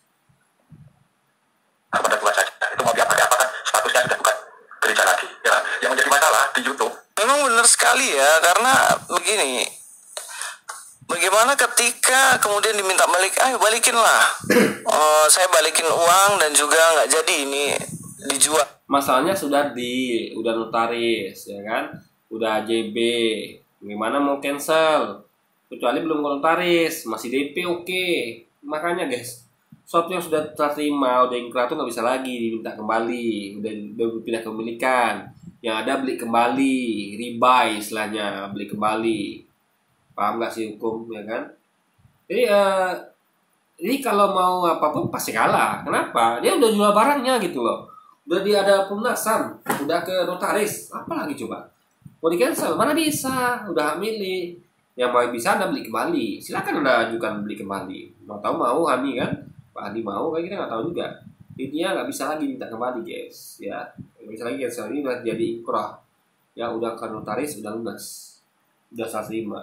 Dan kemudian langsung dibalikan. Ya udah, gimana Bapak? Kita jalur hukum aja. Wah, diancam cuy. Dan akhirnya aduh ini bahaya juga kalau masalahnya ini jadi kan gini guys ya, kita kalau jual beli itu jangan main-main. Suatu yang sudah deal itu harus dihormati hukum. Anda deal berarti Anda sudah konsekuensinya Anda terima itu, paham nggak? Masa saya beli suatu jual suatu udah dibeli orang, saya udah sah, udah notaris segala macam, udah lunas, tiba-tiba saya ribut, itu gimana ceritanya? Anda ribut sebelum terjadi transaksi, itu boleh ribut. Ini sudah terjadi, udah deal. Ini namanya jual beli main-main kayak gitu. Kalau ini biarkan kayak gini ya, masa tuh bisa kayak gitu nih, udah notaris, udah deal semuanya, udah serah terima, tiba-tiba cancel itu gimana ceritanya coba, ya kan? Nanti orang akan gampang nih, kita cancelnya nanti pas terakhir, pas sudah deal, itu kacau guys, ya kan? Jadi apa nggak mikir usaha orang selama itu orang bolak-balik nego itu, emang nggak pakai minyak motor, nggak pakai konsumsi segala macam. Jadi kalau gini dilakukan orang akan semena-mena nanti, ya kan? Detik-detik akhir di cancelnya mana bisa gitu guys. Kalau namanya sudah sah notaris, sudah pemain lunas ya sudah deal ya sudah, serah terima ya sudah, ya kan? Yang ada adalah beli kembali atau buyback ya, buyback bukan cancel. Cancel itu adalah sebelum sudah disampaikan notaris guys. Keadilan pasti yang Kristen salah lagi, kalah lagi, dan kemudian makin jadilah framingnya nanti kan, makin di frame sesuatu yang ini halu luar biasa guys ya, nggak ada kayak gitu. Jadi harus paham hukum lah Luis ya, jangan asal-asal halu kebanyakan halu, error Anda jadi ya Luis. Ini agama kasih main tuntut, nah susah kan ya, serba salah lah. Akhirnya memang bijak sih apa yang disampaikan oleh kuasa hukumnya, dikatakan udahlah. Bukan bijak, itu seharusnya suatu yang sudah deal nggak bisa di cancel ya. Mau Anda bilang bijak, bukan bijak namanya, memang solusinya begitu ya kan, itu nggak bijaksana itu ya, emang harusnya begitu. Udah sewajarnya gitu. Pak, terima aja, atau itu udah bukan gereja, itu hanya gedung doang. Ya udahlah Pak, biar Tuhan aja yang ngurus itu. Nah ini bener nih, yang artinya udahlah, orang salah kok, ya udah tanggung jawab aja, biar malu aja kan, malu karena apa, udah ketipu gitu kan. Ya akhirnya lagi bukan ditipu ya, salah sangka. Karena kalau dia katakan tipu, harus ada bukti. Bilang orang nipu nggak bisa sembarangan, bisa ada bukti. Bukti apa? Itu pembicaraan antara Hani dengan suruhannya itu atau siapa itu ya, membuktikan bahwa mereka tuh ada pembicaraan. Contohnya seperti itu ada yang jual, kita bangun masjid yuk, dirikan di masjid, tapi kita harus diam-diam saja. Pura-pura aja kamu mengatakan nanti kalau saya mau beli ini Pak, belikan gereja, atau gua fungsi kitab gereja gitu kan. Nah, itu baru nipu. Tapi kalau nggak ada berarti sasangka. Maka ini gampang sekali ya. Sasangka diubah ke nipu tuh gampang kali dia gitu. Segala sesuatu tuh gampang dijadikan dikit-dikit. Orang sasangka dikatakan nipu. Orang-orang gini tukang tipu. Orang ini dikatakan bohong. Padahal sasangka, padahal dia nggak paham gitu kan. Jadi mesti memang error guys. Semuanya dijadikan dia tukang nipu. Padahal itu sasangka, entah dia nggak paham, entah dia nggak sampai nalarnya. Itulah guys. Jadi orang-orang ini memang gampang sekali mengubah memfitnah itu gampang sekali gitu kan. Sasangka kok dikatakan ketipu, ini gimana logikanya? Pas lah. Nah, ini memang yang jadi masalah ini seperti yang dikatakan oleh Bapak ini. Itu tanda salib yang di luar itu kami belum sempat lepas. Itu jadi masih difoto, masih masuk dalam tayangan dan lain sebagainya. Nah, ini saya selaku pengurus gereja yang pertama saya mohon maaf telah lalai, mudah percaya pada orang yang akhirnya saya sendiri jadi malu dan shock. Nanti varian 14 akhirnya juga akan mendapat pertanyaan-pertanyaan seperti itu. Ya, biar tahu saja. Karena kita satu ekumene varian ya. Nanti kalau ada pertanyaan-pertanyaan kronologinya seperti itu. Jadi kami dijebak. Nah, ini yang jadi masalah guys. Kenapa itu ketika dijual gedung itu logonya nggak dilepas, apalagi ada salib situ, dan kemudian yang lepas itu mereka. Dan ini kesempatan lah. Itulah namanya memang gereja Luis. Buktinya ada pelangnya, ada salibnya. Berarti kan benar kan itu gereja? Dan sekali lagi ya, nggak ada salah sini. Gini loh, saya beli gereja, udah deal, ya kan? Lalu saya mau ubah jadi masjid, ya kan? Lalu saya ketika ubah jadi masjid, tentu nggak mungkin saya biarkan ada pelang gereja dan ada salib dong. Itu harus saya turunkan. Itu di mana letak salahnya? Jangan lagi bangun masjid atau jadikan masjid atau jadikan kafe apapun itu. Pasti akan saya turunkan juga pelang salibnya dan pelang gereja dan lainnya. Lalu di mana letak masalahnya, ya kan? Di mana letak masalahnya? Dan faktanya memang begitu. Kalau diberitakan pasti begitu. Gereja diubah di masjid. Itu memang fakta. Karena fakta itu adalah gereja. Diubah di masjid itu fakta, nggak bisa dibantah. Ya kan? Buktinya apa itu gereja? Ada salibnya, ada patung salib, ada pelang gereja. Jadi yang nipu tuh Luis ya. Mengatakan itu bukan gereja, padahal gereja. Itu nipu dia. Suatu yang jelas-jelas gereja, diklaimnya bukan gereja. Ini tipuan yang luar biasa nih guys. Yang gini-gini kan. Ungkapan yang dipakai supaya bisa menjatuhkan nama baik dari gereja. Nah, saya yakin kalau misalnya itu gini ya, itu nggak bisa juga dikatakan menjatuhkan nama baik gereja, karena ini hal yang biasa ya. Ada tempat yang dijual, gereja jual, ya kita beli, di masjid, gimana salahnya, ya kan? Kecuali kalau gini ya, kalau dia mengatakan orang ini sengaja jatuhkan gereja, ya harus ada buktinya. Misalnya percaya pada orang ini, kita jatuhkan gereja, yuk itu ada gereja mau jual kita beli, nah itu baru. Ini kan tidak ada seperti itu, gitu loh. Hal biasa, ada tempat dijual, mau masjid pun begitu, ada masjid dijual. Kalau yang punya masjid itu nggak care mau jadikan apa masjidnya, dia nggak bakal nanya. Tapi pengurus masjidnya baik kan nanya, maaf Pak, ini kan masjid awalnya, Bapak mau jadikan apa tempat ini? Takut saya Bapak jadikan gereja atau jadikan viara atau pura atau tempat maksiat. Itu saya nggak redo Pak. Maka saya tanya di awal, ya kan, Bapak jadikan apa ini? Nah, kalau misalnya di kafe nggak masalah Pak, silakan. Yang penting jangan yang tadi itu Pak ya. Itu yang baik itu begitu guys. Bukan langsung oh ini kayaknya muslim ini ya kan, mungkin dia jadikan ini tempat maksiat atau mungkin jadikan gereja. Ternyata murtadin, orang yang baru murtad. Kita kan murtad, mualaf itu adalah proses yang tidak harus diumumkan guys. Ini misal gini, Anda murtad lalu diumumkan dunia, Anda mualaf juga, saya mualaf gitu kan, lalu dia tahu gitu kan, tidak. Bahkan Anda mualaf itu yang tidak kita orang guys, hanya dia aja Tuhan saja yang tahu, atau murtad juga gitu. Jadi ini sekali lagi ya, salah Anda sendiri gitu, ya kan? Sesuatu yang tidak Anda cek, lalu Anda salahkan orang lain. Ada yang lalai, yang Anda jadi gini loh. Kalau harusnya dari awal Anda mikir, kalau kamu mau tempat itu jadikan masjid, ya kasih parameter yang jelas, ya tanyakan itu mau beli, jangan setelah kejadian lalu uring-uringnya sendiri. Ya salah dia, ya salah orang lain. Itu kan absurd guys logikanya. logonya itu dilepas duluan, dijual kayak gedung, mereka mau bilang apa? Paling cuma bilang wah ini gereja, akhirnya dijual dan lain-lain. Tapi kan nggak ada logonya. Apalagi logo. Iya, logo nggak ada, patung nggak ada, tapi kan saksi nggak ada. Orang-orang zaman dulu kan bisa bohong. Waduh, kita pernah ibadah di sini, jadi masjid sekarang gitu kan. Warga juga tahu harusnya kan, warga sekitar harus tahu. Karena tempat di gereja tuh nggak mungkin mereka nggak nyanyi, nggak mungkin mereka nggak bersih-bersih, nggak mungkin mereka tuh nggak ibadah, pakai sound system segala macam, nggak mungkin dong ya kan. Minimal warga sekitar tahu gitu, atau orang-orang yang pernah ke situ tahu. Jadi gimana pun guys ya, lagi untuk apa itu tutupi gitu loh, itu apa gitu kan.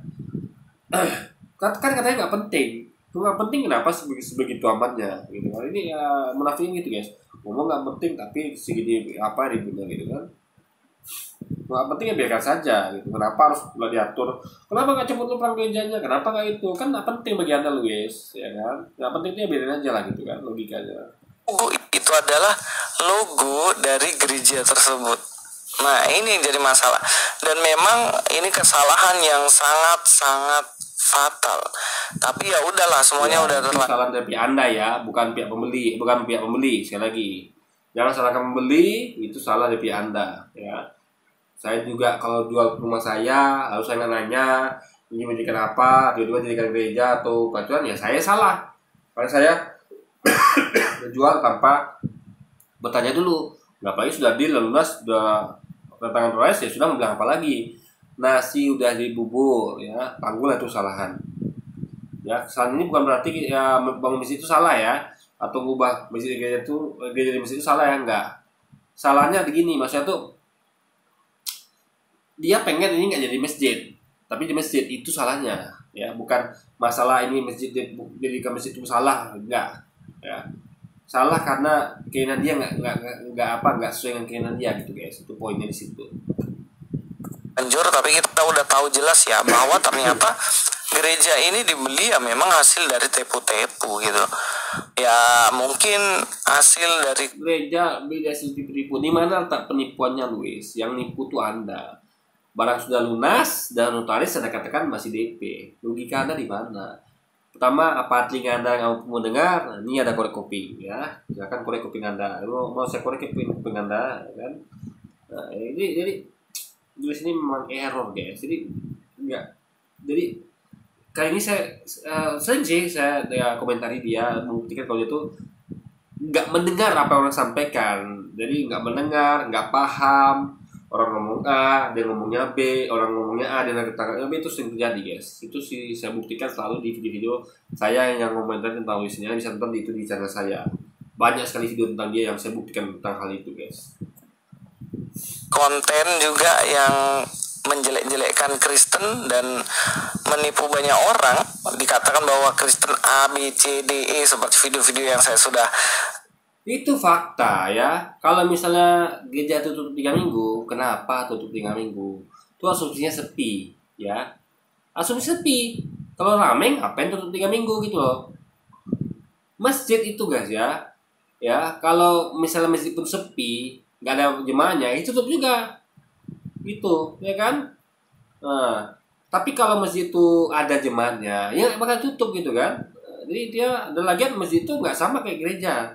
Yang mana tentu ngejar perpuluhan ya, masjid nggak sama. Masjid itu kalau nggak ada pun yang infak nggak masalah ya kan, karena itu biasanya orang tuh suka rela bayar dari apa yang masing-masing, iman masing-masing. Jadi memang Islam itu memang di bangun masjid itu adalah suatu ibadah. Apa melihara masjid, bangun masjid itu ibadah. Nanti Allah akan ganti uang yang kita atau uang tenaga waktu yang kita gunakan untuk memakmurkan atau bangun masjid itu dengan tempat yang indah di surga nanti. Jadi bagi kita itu menjadikan suatu hal yang menyenangkan untuk menyumbang untuk masjid, untuk bangun masjid itu hal menyenangkan, ya kan? Gak seperti mereka yang memang ya biasanya karena gak ada uang perpuluhan, karena jiwa sepi ya tutup gitu kan. Itu intinya adalah jadi rahasia umum lah ya. Saya nggak buat video kemarin kan, saya terangkan kali itu. Jadi ada, saya ulangi lagi sedikit ya. Jadi ada itu gereja GBI namanya. Jadi saya tanya, dia kok ibadah di hotel tiap hari Minggu seminggu ibadah pagi jam 6, 4 kali ibadah seminggu dia. 4 kali ibadah jam 6 pagi sampai setengah 10 sampai jam 12, jam 1 sampai jam 4, dan itu jam 5 sampai jam 7 malam 4 kali. Lalu ibadah sebulan sekali mungkin. Lalu emang nggak punya gereja, kenapa kok di hotel bang? Ceritanya gitu orang GBI itu kan, sama gembalanya, sama tukang sonnya, sama gembalanya lah. Jawabannya lagi nih, kami punya gereja, ada gereja di situ di kedua kilometer di sini, tapi di situ nggak jemaatnya nggak sampai di sini. Makanya kami jadi putuskan di sini aja. Di situ gereja itu paling kegiatan internal saja gitu kan. Nah, di sini kami ya ibaratnya, jadi kan kita bisa nilai sini. Logikanya harusnya kan dibuka dua tempat, bisa dibuka sih dibuka gitu kan, tapi kan kenapa dibuka sini saja, karena lebih ramai guys gitu. Berarti kan ya ini ada hubungan dengan perpuluhan, karena anda tahu ya bayar hotelnya gimana, tentu bayar hotel mahal dibandingkan gereja sendiri. Ini ada hubungan dengan uang perpuluhan gitu, karena kan kalau semakin ramai kan semakin banyak mau masuk gitu guys. Jadi nggak masalah bayar hotel, karena kalau dari segi bisnis ketutupin, biaya hotel tuh ketutupin. Karena sekali ibadah tuh mereka bayar 8 juta guys, 6 juta atau 8 juta sekali minggu. Uang masuknya tuh lebih dari itu gitu kan. Dan saya pernah kali-kali itu ya, misalnya 1.510%. Anggaplah misalnya gaji UMR aja di Pekanbaru ya, di daerah saya itu 2,8 juta. Artinya ke sebulan itu dia harus bayar per bulan tuh 2,8 juta, berarti 280.000 bagi 4, karena satu minggu kan 4 bulan, 4 minggu, satu bulan tuh 4 minggu gitu kan. Berarti 280.000 bagi 4, berarti sekitar 70.000 berarti kan. Ya, satu orang 70.000 seminggu, kalau jemaatnya ya 70.000 ya. Itu ya saya hitung betul ya. Saya nyusun kursi guys. Kursi itu ada yang dewasa aja nih. Kita ngomong remaja sama anak-anak, karena remaja anak-anak juga nyumbang ya. Saya juga nengok itu. Jadi mereka tuh biasanya manjang di pintu guys. Siapa yang nyumbang, kayak remaja anak-anak itu tuh. Misalnya namanya ini sumbangannya berapa, perpuluhannya berapa, namanya ini lengkap situ. Ini nggak hanya yang dewasa nyumbang, anak-anak juga nyumbang, yang remaja juga nyumbang. Jadi kita anggaplah yang dari dewasa saja. Karena kan anak-anak kan sebenarnya tidak bayar perpuluhan, karena mereka belum dapat penghasilan gitu. Ini perpuluhan itu kan harusnya kan digerakkan ke orang tuanya saja, tapi di situ juga anak-anak dan remaja nyumbang. Tapi kita ngomong orang tuanya saja lah ya. Jadi orang-orang yang sudah dewasa itu saya susun kursi itu ya. Kalau nggak rame, jadi ada yang ibadah yang rame itu biasanya ya hari besar lah itu. Kita ngomong yang mingguan yang rutin aja ya. Itu saya susun kursi itu ya. Ruangan tuh 450 guys, satu ruangan itu 450, 425 lah, 425 enggak lah, 400 lah kita paskan ya. Kita kira 425 kursi lah saya susun itu. Dan itu penuh selalu guys, penuh. Nggak penuh ya, penuh selalu ya. Bahkan saya tambah kursi ya, berapa kali saya tambah kursi sampai 70 kursi saya tambah, pernah 130 kalau lagi ramenya. Anggaplah pas aja 400 gitu kan, nggak usah kita ngomong saya tambah kursi lagi 70 sampai 130 120 itu kan, pas ibadah itu kan. Biasanya ibadah kedua tuh nambah kursi, karena memang kan nggak mungkin kita tuh pasang kursi itu posisinya sempit-sempitan dan selesaikan. Itu standar. Nah, cuma kalau rame, yang standar tuh bisa lagi standar. Orang pas duduknya mesti selesaikan. Karena nah, mungkin jemaat diusir yang lebih itu kan akan berusaha ditampung sehingga nambah kursi. Jadi yang normal juga normal, nah, itu hal biasa. Jadi kalau anda ngerti hal itu ya, kalau anda pernah kerja di dunia hotel yang pernah menyetap ruangan untuk gereja ya seperti itu. Jadi kalau misalnya ruangan itu setup standar untuk ya seindah ruangan lah. Jadi mereka tuh diasumsikan duduknya segitu. Maksudnya tuh ya nyaman, tidak terlalu diselesaikan dan segala macam. Tapi kalau sudah kondisinya rame, overkapasitas ya ditambah kursi di istilah itu adalah dipuruk-purukkan berapa muat. Karena memang ya yang penting jemaah muat gitu, nggak lagi ada di situ kepentingan estetika atau keindahan lagi. Yang penting semuanya dapat tempat gitu kan. Nah, ini kita anggap aja 400 saja lah ya, 400 kursi.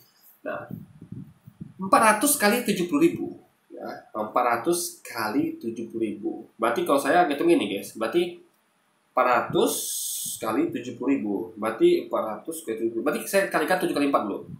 7 kali 4 adalah ini rumus saya ya. Anda bisa cek kalkulator ya. Ini saya yakin benar ya. 7 kali 4 adalah 14, 28. Berarti 28. Nah, tinggal tambahkan nolnya.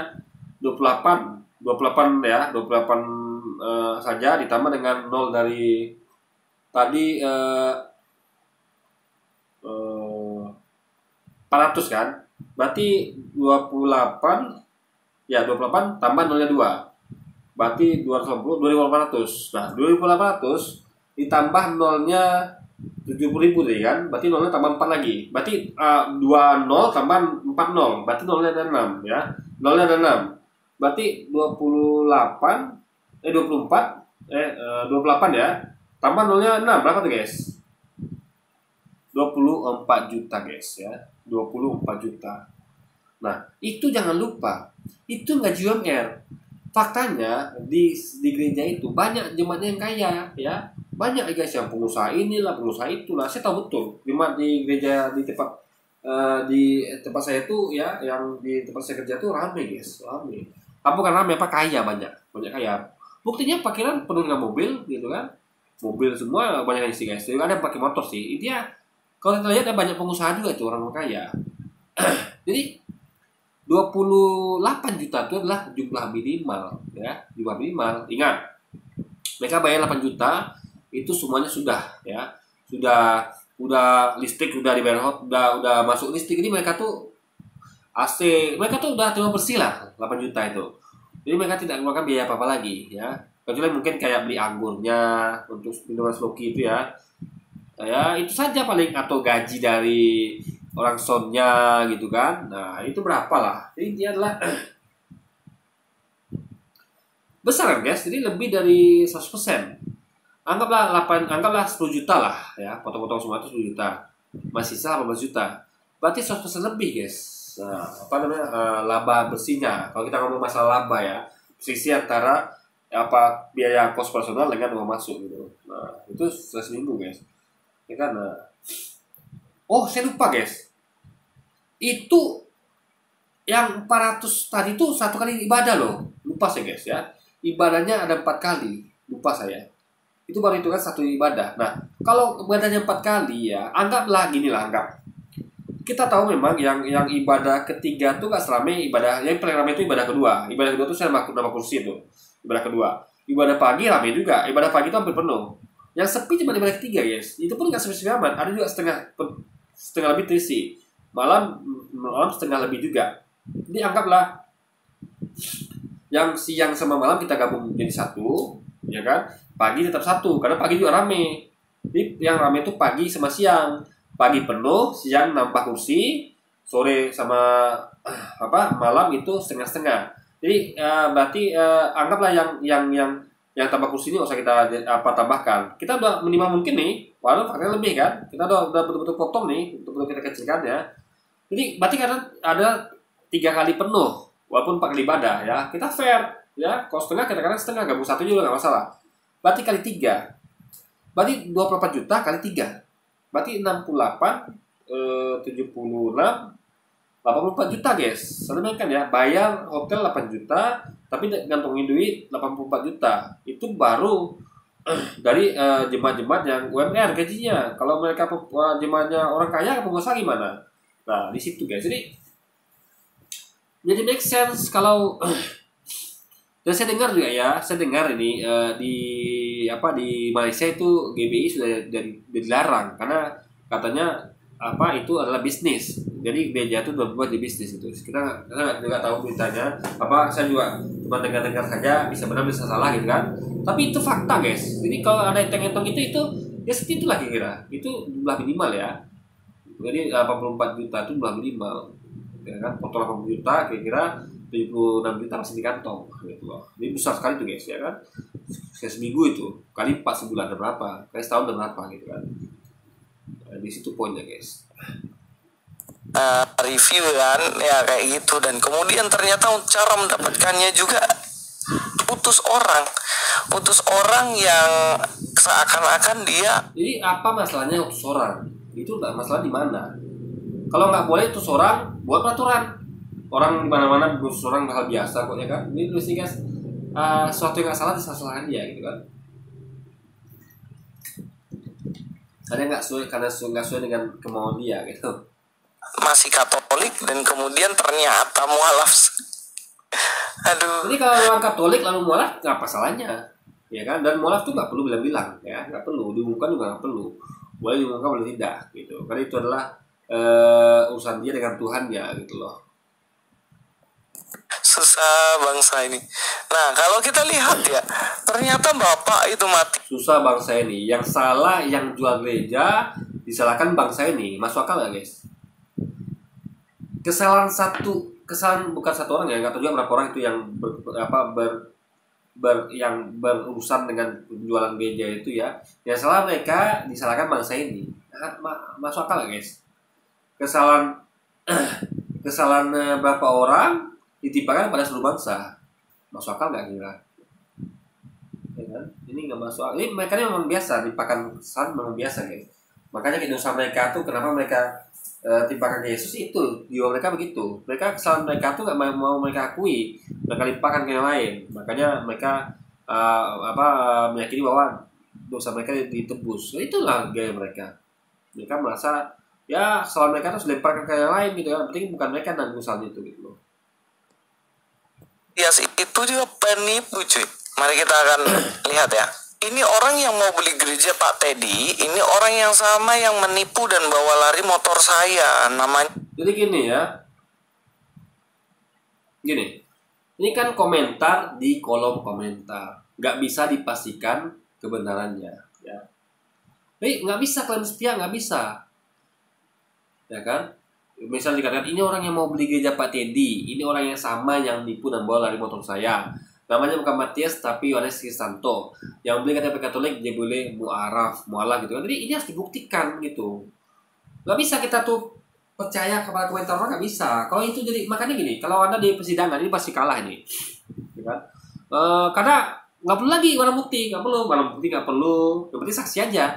Saksi siapapun nggak kenal, lu pasti kenal mereka ini. Karena ini kalau komentar siapa aja sini kan. Jadi kalau gitu caranya ya hakim bakal nggak ada barang bukti tuh persidangan. Yang ada cukup saksian orangnya udah. Jadi langsung diklaim itu sangka. Itu kan nggak benar guys. Nah, logikanya juga kayak misalnya namanya bukan Matias tapi Yohanes Kristanto. Ada nggak buktinya KTP-nya nggak? Ada bukti KTP nggak? KTP dia keterangan diri yang membuktikan bahwa dia itu memang namanya Yohanes Kristanto. Lalu katanya ini orang yang sama yang nipu dan bawa motor saya, gitu guys ya. Kalau ada orang yang nipu dan bawa motor saya, itu gampang sekali ciduk. Kenapa dia nggak lapor polisi gitu loh? Kalau memang itu benar, pasti akan ada beritanya bahwa si Anu itu menipu dan bawa lari motor. Karena nggak mungkin ada orang bisa bawa lari motor lalu bebas gitu saja, nggak mungkin. Itu pasti gampang dilaporkan guys. Ya, misalnya dia nipu dan bawa lari motor saya. Minimal kan ketika dia bawa lari motor kan kita kan pegang BPKB, kita SNK, gitu loh. Ya kan, nggak ada pun kita SNK BPKB nih, kan di Samsat tuh masih terdaftar sama kita. Kita tinggal pergi ke Samsat, polisi, Pak, motor saya dibawa lari, saya tipu dan bawa lari motor saya. Kita ke Samsat, ditengok masih data kita kan, BPKB dipegang tuh atas nama kita. Tetap juga kena guys, jadi nggak bisa lari gitu. Tapi ya faktanya tidak ada. Siapa yang percaya coba? Nggak ada beritanya, nggak ada. Minimal yang kasih bukti lah. Nih, dia tangkap polisi nih, ada beritanya nih, tangkap polisi dia dibuktikan dia bersalah, memang bawa lari motor dan nipu. Kan gitu harusnya. Bukan sekedar komentar doang guys. Jadi memang inilah. Jadi Luis ini gampang sekali percaya sesuatu yang tidak ada buktinya gitu. Jadi ada komentar tentang sama dengan pendapat dia, dia masa itu benar. Ini kan absurd logikanya. Ya bukan Matias, tapi Yohanes Kristanto yang beli KTP Katolik jebule mualaf, pengurusnya kapusan. Ketipu maksudnya. Ya, mau dikata apa lagi? Udah terlanjur. Ya ini juga pelajaran ya buat kita semuanya. Lain kali kalau mau jual sesuatu, dicek dulu logonya dan lain-lain. Jangan sampai nanti kejadian serupa. Nah, contohnya kayak gini sebenarnya kasus ini gini. Jadi logonya pun dicabut ya. Adi apa sih? Karena gini loh guys, dia kata itu gak penting. Ya penting ya sudah, kenapa repot sampai cabut logo dan segala macam. Toh ada cabut pun logo ya, buang patung masih ada keterangan di IMB bahwa kita balik nama kan bisa dipakai bukti itu. Ini adalah gereja yang buat masjid. Apa balik namanya kan jadi masjid gitu. IMB-nya kan berubah dari bentukan gereja di masjid. Kan kedeteksi gitu. Ini banyak cara untuk deteksinya guys. Lagi pengakuan dari jemaah yang pernah tinggal situ atau orang-orang yang tinggal situ, ini nggak bisa ditutupin, nggak bisa gitu kan. Suatu yang gitu, ini kenapa sih malu gitu kan? Kenapa sih tutupin? Ya kan? Jadi mereka ini nggak punya ada kejujuran guys. Suatu hal yang harusnya jujur ya. Apa sih masalahnya gereja di masjid gitu kan? Toh belajar juga penting, tapi kenapa segitunya? Oh harus dicabut pelangnya, harus ini kan munafik guys. Nggak penting ya nggak penting saja. Tapi kenapa kok ada buat ini jadinya kelihatan penting gitu. Ini kan nggak konsisten guys antara ucapan dan perbuatan. Misalnya kantor Google di Indonesia nih, kantor Google di Indonesia, kemudian karena dia bilang ini terlalu kecil nih, saya punya kantor gedung Google ini di Indonesia, kayaknya saya mau pindah ke gedung yang lebih besar lah, karena di tempat ini udah gak muat sama karyawan saya pengen buka yang lebih besar lagi. Nah kemudian adalah orang yang datang, saya beli sudah ini gedung ini, saya kantor Google beda sama rumah ibadah, Luis. Paham nggak? Kantor Google ya gini ya, saya terangkan ya. Kantor Google itu adalah wewenang dari yang punya kantor. Dia punya bisnis. Dia ngatur karyawan ya. Di mana karyawan mau ditempatkan dia, di mana dia buka kantor, itu wewenang dari itu. Tapi rumah ibadah itu beda, harus mengedepankan kepentingan jemaah dan umat. Karena ini adalah pelayanan, kantor bukan pelayanan. Yang jadi adalah karyawan melayani kantor gitu. Ini justru gembala atau ustadz melayani jemaat gitu. Gimana sih logikanya? Jadi kalau mau pindah diperbesar, misalnya tempat lebih besar, gimana dengan jemaah di sini coba? Kan harusnya tempat ibadah itu memudahkan. Karena kan ibadah itu penting ya, penting. Karena itu adalah sesuatu yang agama ini kita tahu lah, itu kan mau keselamatan bukan hanya dunia tapi juga akhirat. Lebih penting lah misalnya pada pekerjaan. Dan biasanya agama pun bersifat kolektif, beda sama kantor yang dikuasai oleh beberapa orang saja pemiliknya. Kalau tempat ibadah ini kan kolektif biasanya. Jadi mengutamakan kepentingan jemaat. Jadi ketika misalnya pindah ke tempat baru yang besar, gimana nasib jemaat di situ? Jadi tambah jauh gitu kan. Jadi kan aja kenapa nggak bangun tempat baru misalnya, dan itu pun karena misalnya di sini jemaat membludak sehingga nggak dapat nampung lagi. Jadi ada dua opsi. Apakah itu diperbesar untuk menampung jemaah yang makin tambah, diperkirakan misalnya 5 tahun ke depan itu akan cukup walaupun nambah terus, atau dipindah tempat baru, dibangun tempat baru yang untuk nampung jemaah yang lebihnya ini. Tapi bukan dengan memindahkan, karena kasihan jemaah di sini dari tambah jauh mereka. Jadi mungkin mereka jadi malas kan, aduh kemarin gereja dekat sekarang jauh gitu. Jadi intinya adalah jangan samakan antara kantor Google sama tempat ibadah. Itu dua hal yang berbeda. Kepentingan juga berbeda kan. Saya mau beli ini gedung Google ini, nanti kemudian saya mau pakai untuk bisnis saya. Kemudian dijual lah, ya udahlah dijual. Kemudian mereka pindah, lupa logonya dilepas, logo Google di situ. Kemudian dilepaslah logo Google, ngevlog. Guys, jadi saya sudah membeli Google, katanya. Saya sudah membeli Google, jadi Google udah nggak bertahan di sini, jadi saya beli dan kasih logo di situ, misalnya indonesiapeople.com. Wah, akhirnya ditulis di berita, indonesiapeople.com berhasil membeli Google, katanya. Heboh. Ngerti nggak maksudnya? Google itu adalah nama entitas bisnisnya, Google, bukan nama tempat ya.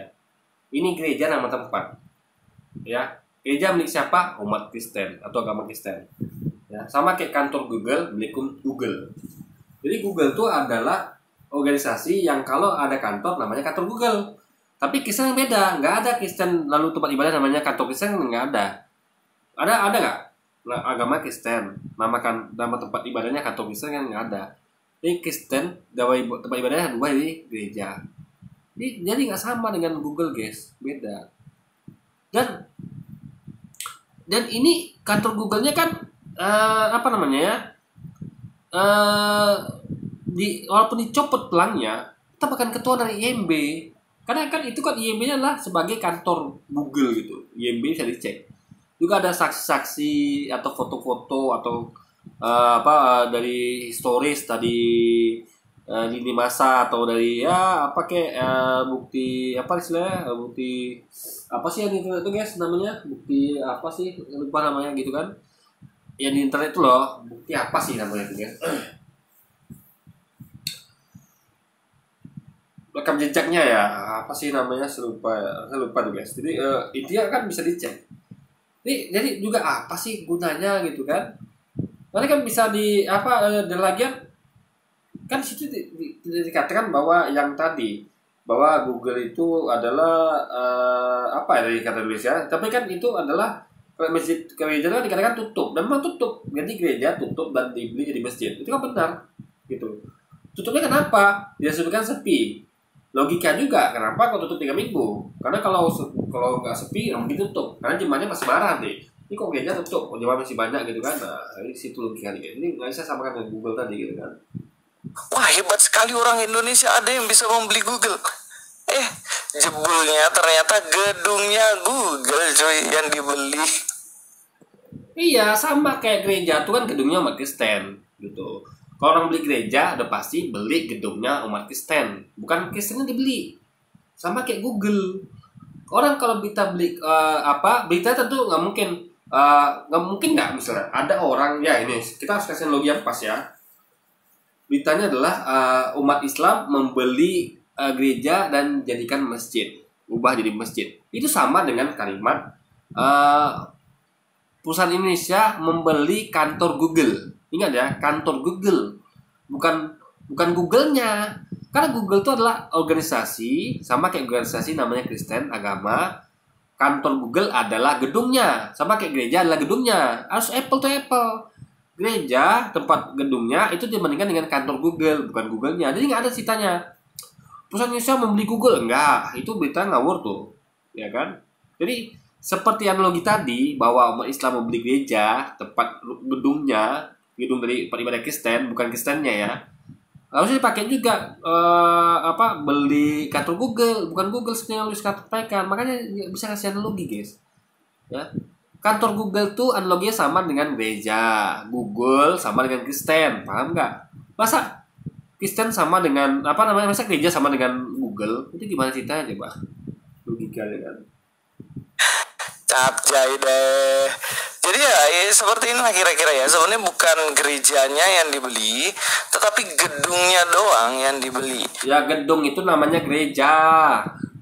Itu gedung IMB-nya gereja, buktinya masih ada pelang, ya, patung salib, itu gereja. Masa dikatakan itu bukan gereja tapi gedungnya? Gedung itu kalau kosong, ada gedung nih tapi nggak ada apa-apa, IMB-nya cuma gedung, itu baru gedung. Tapi kalau IMB-nya gereja, ada pelang gereja, ada salib itu gereja namanya, mau ngeles gimana lagi? Sama kayak ada gedung nih, entah ruko atau apa itu, tapi ada pelang masjid dan di situ memang IMB-nya masjid, kecuali ilegal gereja atau masjidnya gitu loh. Entah mungkin ini gereja ilegal ya nggak ada IMB-nya, tapi tetap aja itu digunakan sebagai gereja kok terakhirnya tutup 3 bulan, ada pelang gereja, ada patung salibnya gitu kan. Jadi sekali lagi bisa ngeles dia. Oh kan itu bukan gereja, tapi gedungnya, ya gedung itu namanya gedung gereja, gedung itu namanya gereja gitu. Gimana sih Luis Diaz logikanya gitu kan? Gerejanya masih tetap eksis sampai sekarang. Teman-teman, mari kita belajar juga loh dari ini belajar ini serius. Bagaimana supaya kita bisa lebih bijak lagi, jangan sampai hal-hal sedikit gini di framing. Jadi soalnya belajarnya bukan itu, belajarlah untuk korek telinga. Nih ada korek kuping Luis. Nih, ya. Belajar untuk korek telinga tuh sering-sering biar pendengarannya lancar. Belajar untuk bisa bedakan apa susah sangka, apa itu ketipu, ya kan? Belajar lagi bedakan mana gereja, mana Kristen, gitu, ya kan? Belajar lagi apa itu Google, apa itu kantor Google. Banyak lu sih nggak paham ya guys. Jadi absurd gitu kan. Oke, jadi mungkin sekian dulu aja video kita kali ini guys. Sampai jumpa lagi di video-video selanjutnya. Wassalamualaikum warahmatullahi wabarakatuh guys.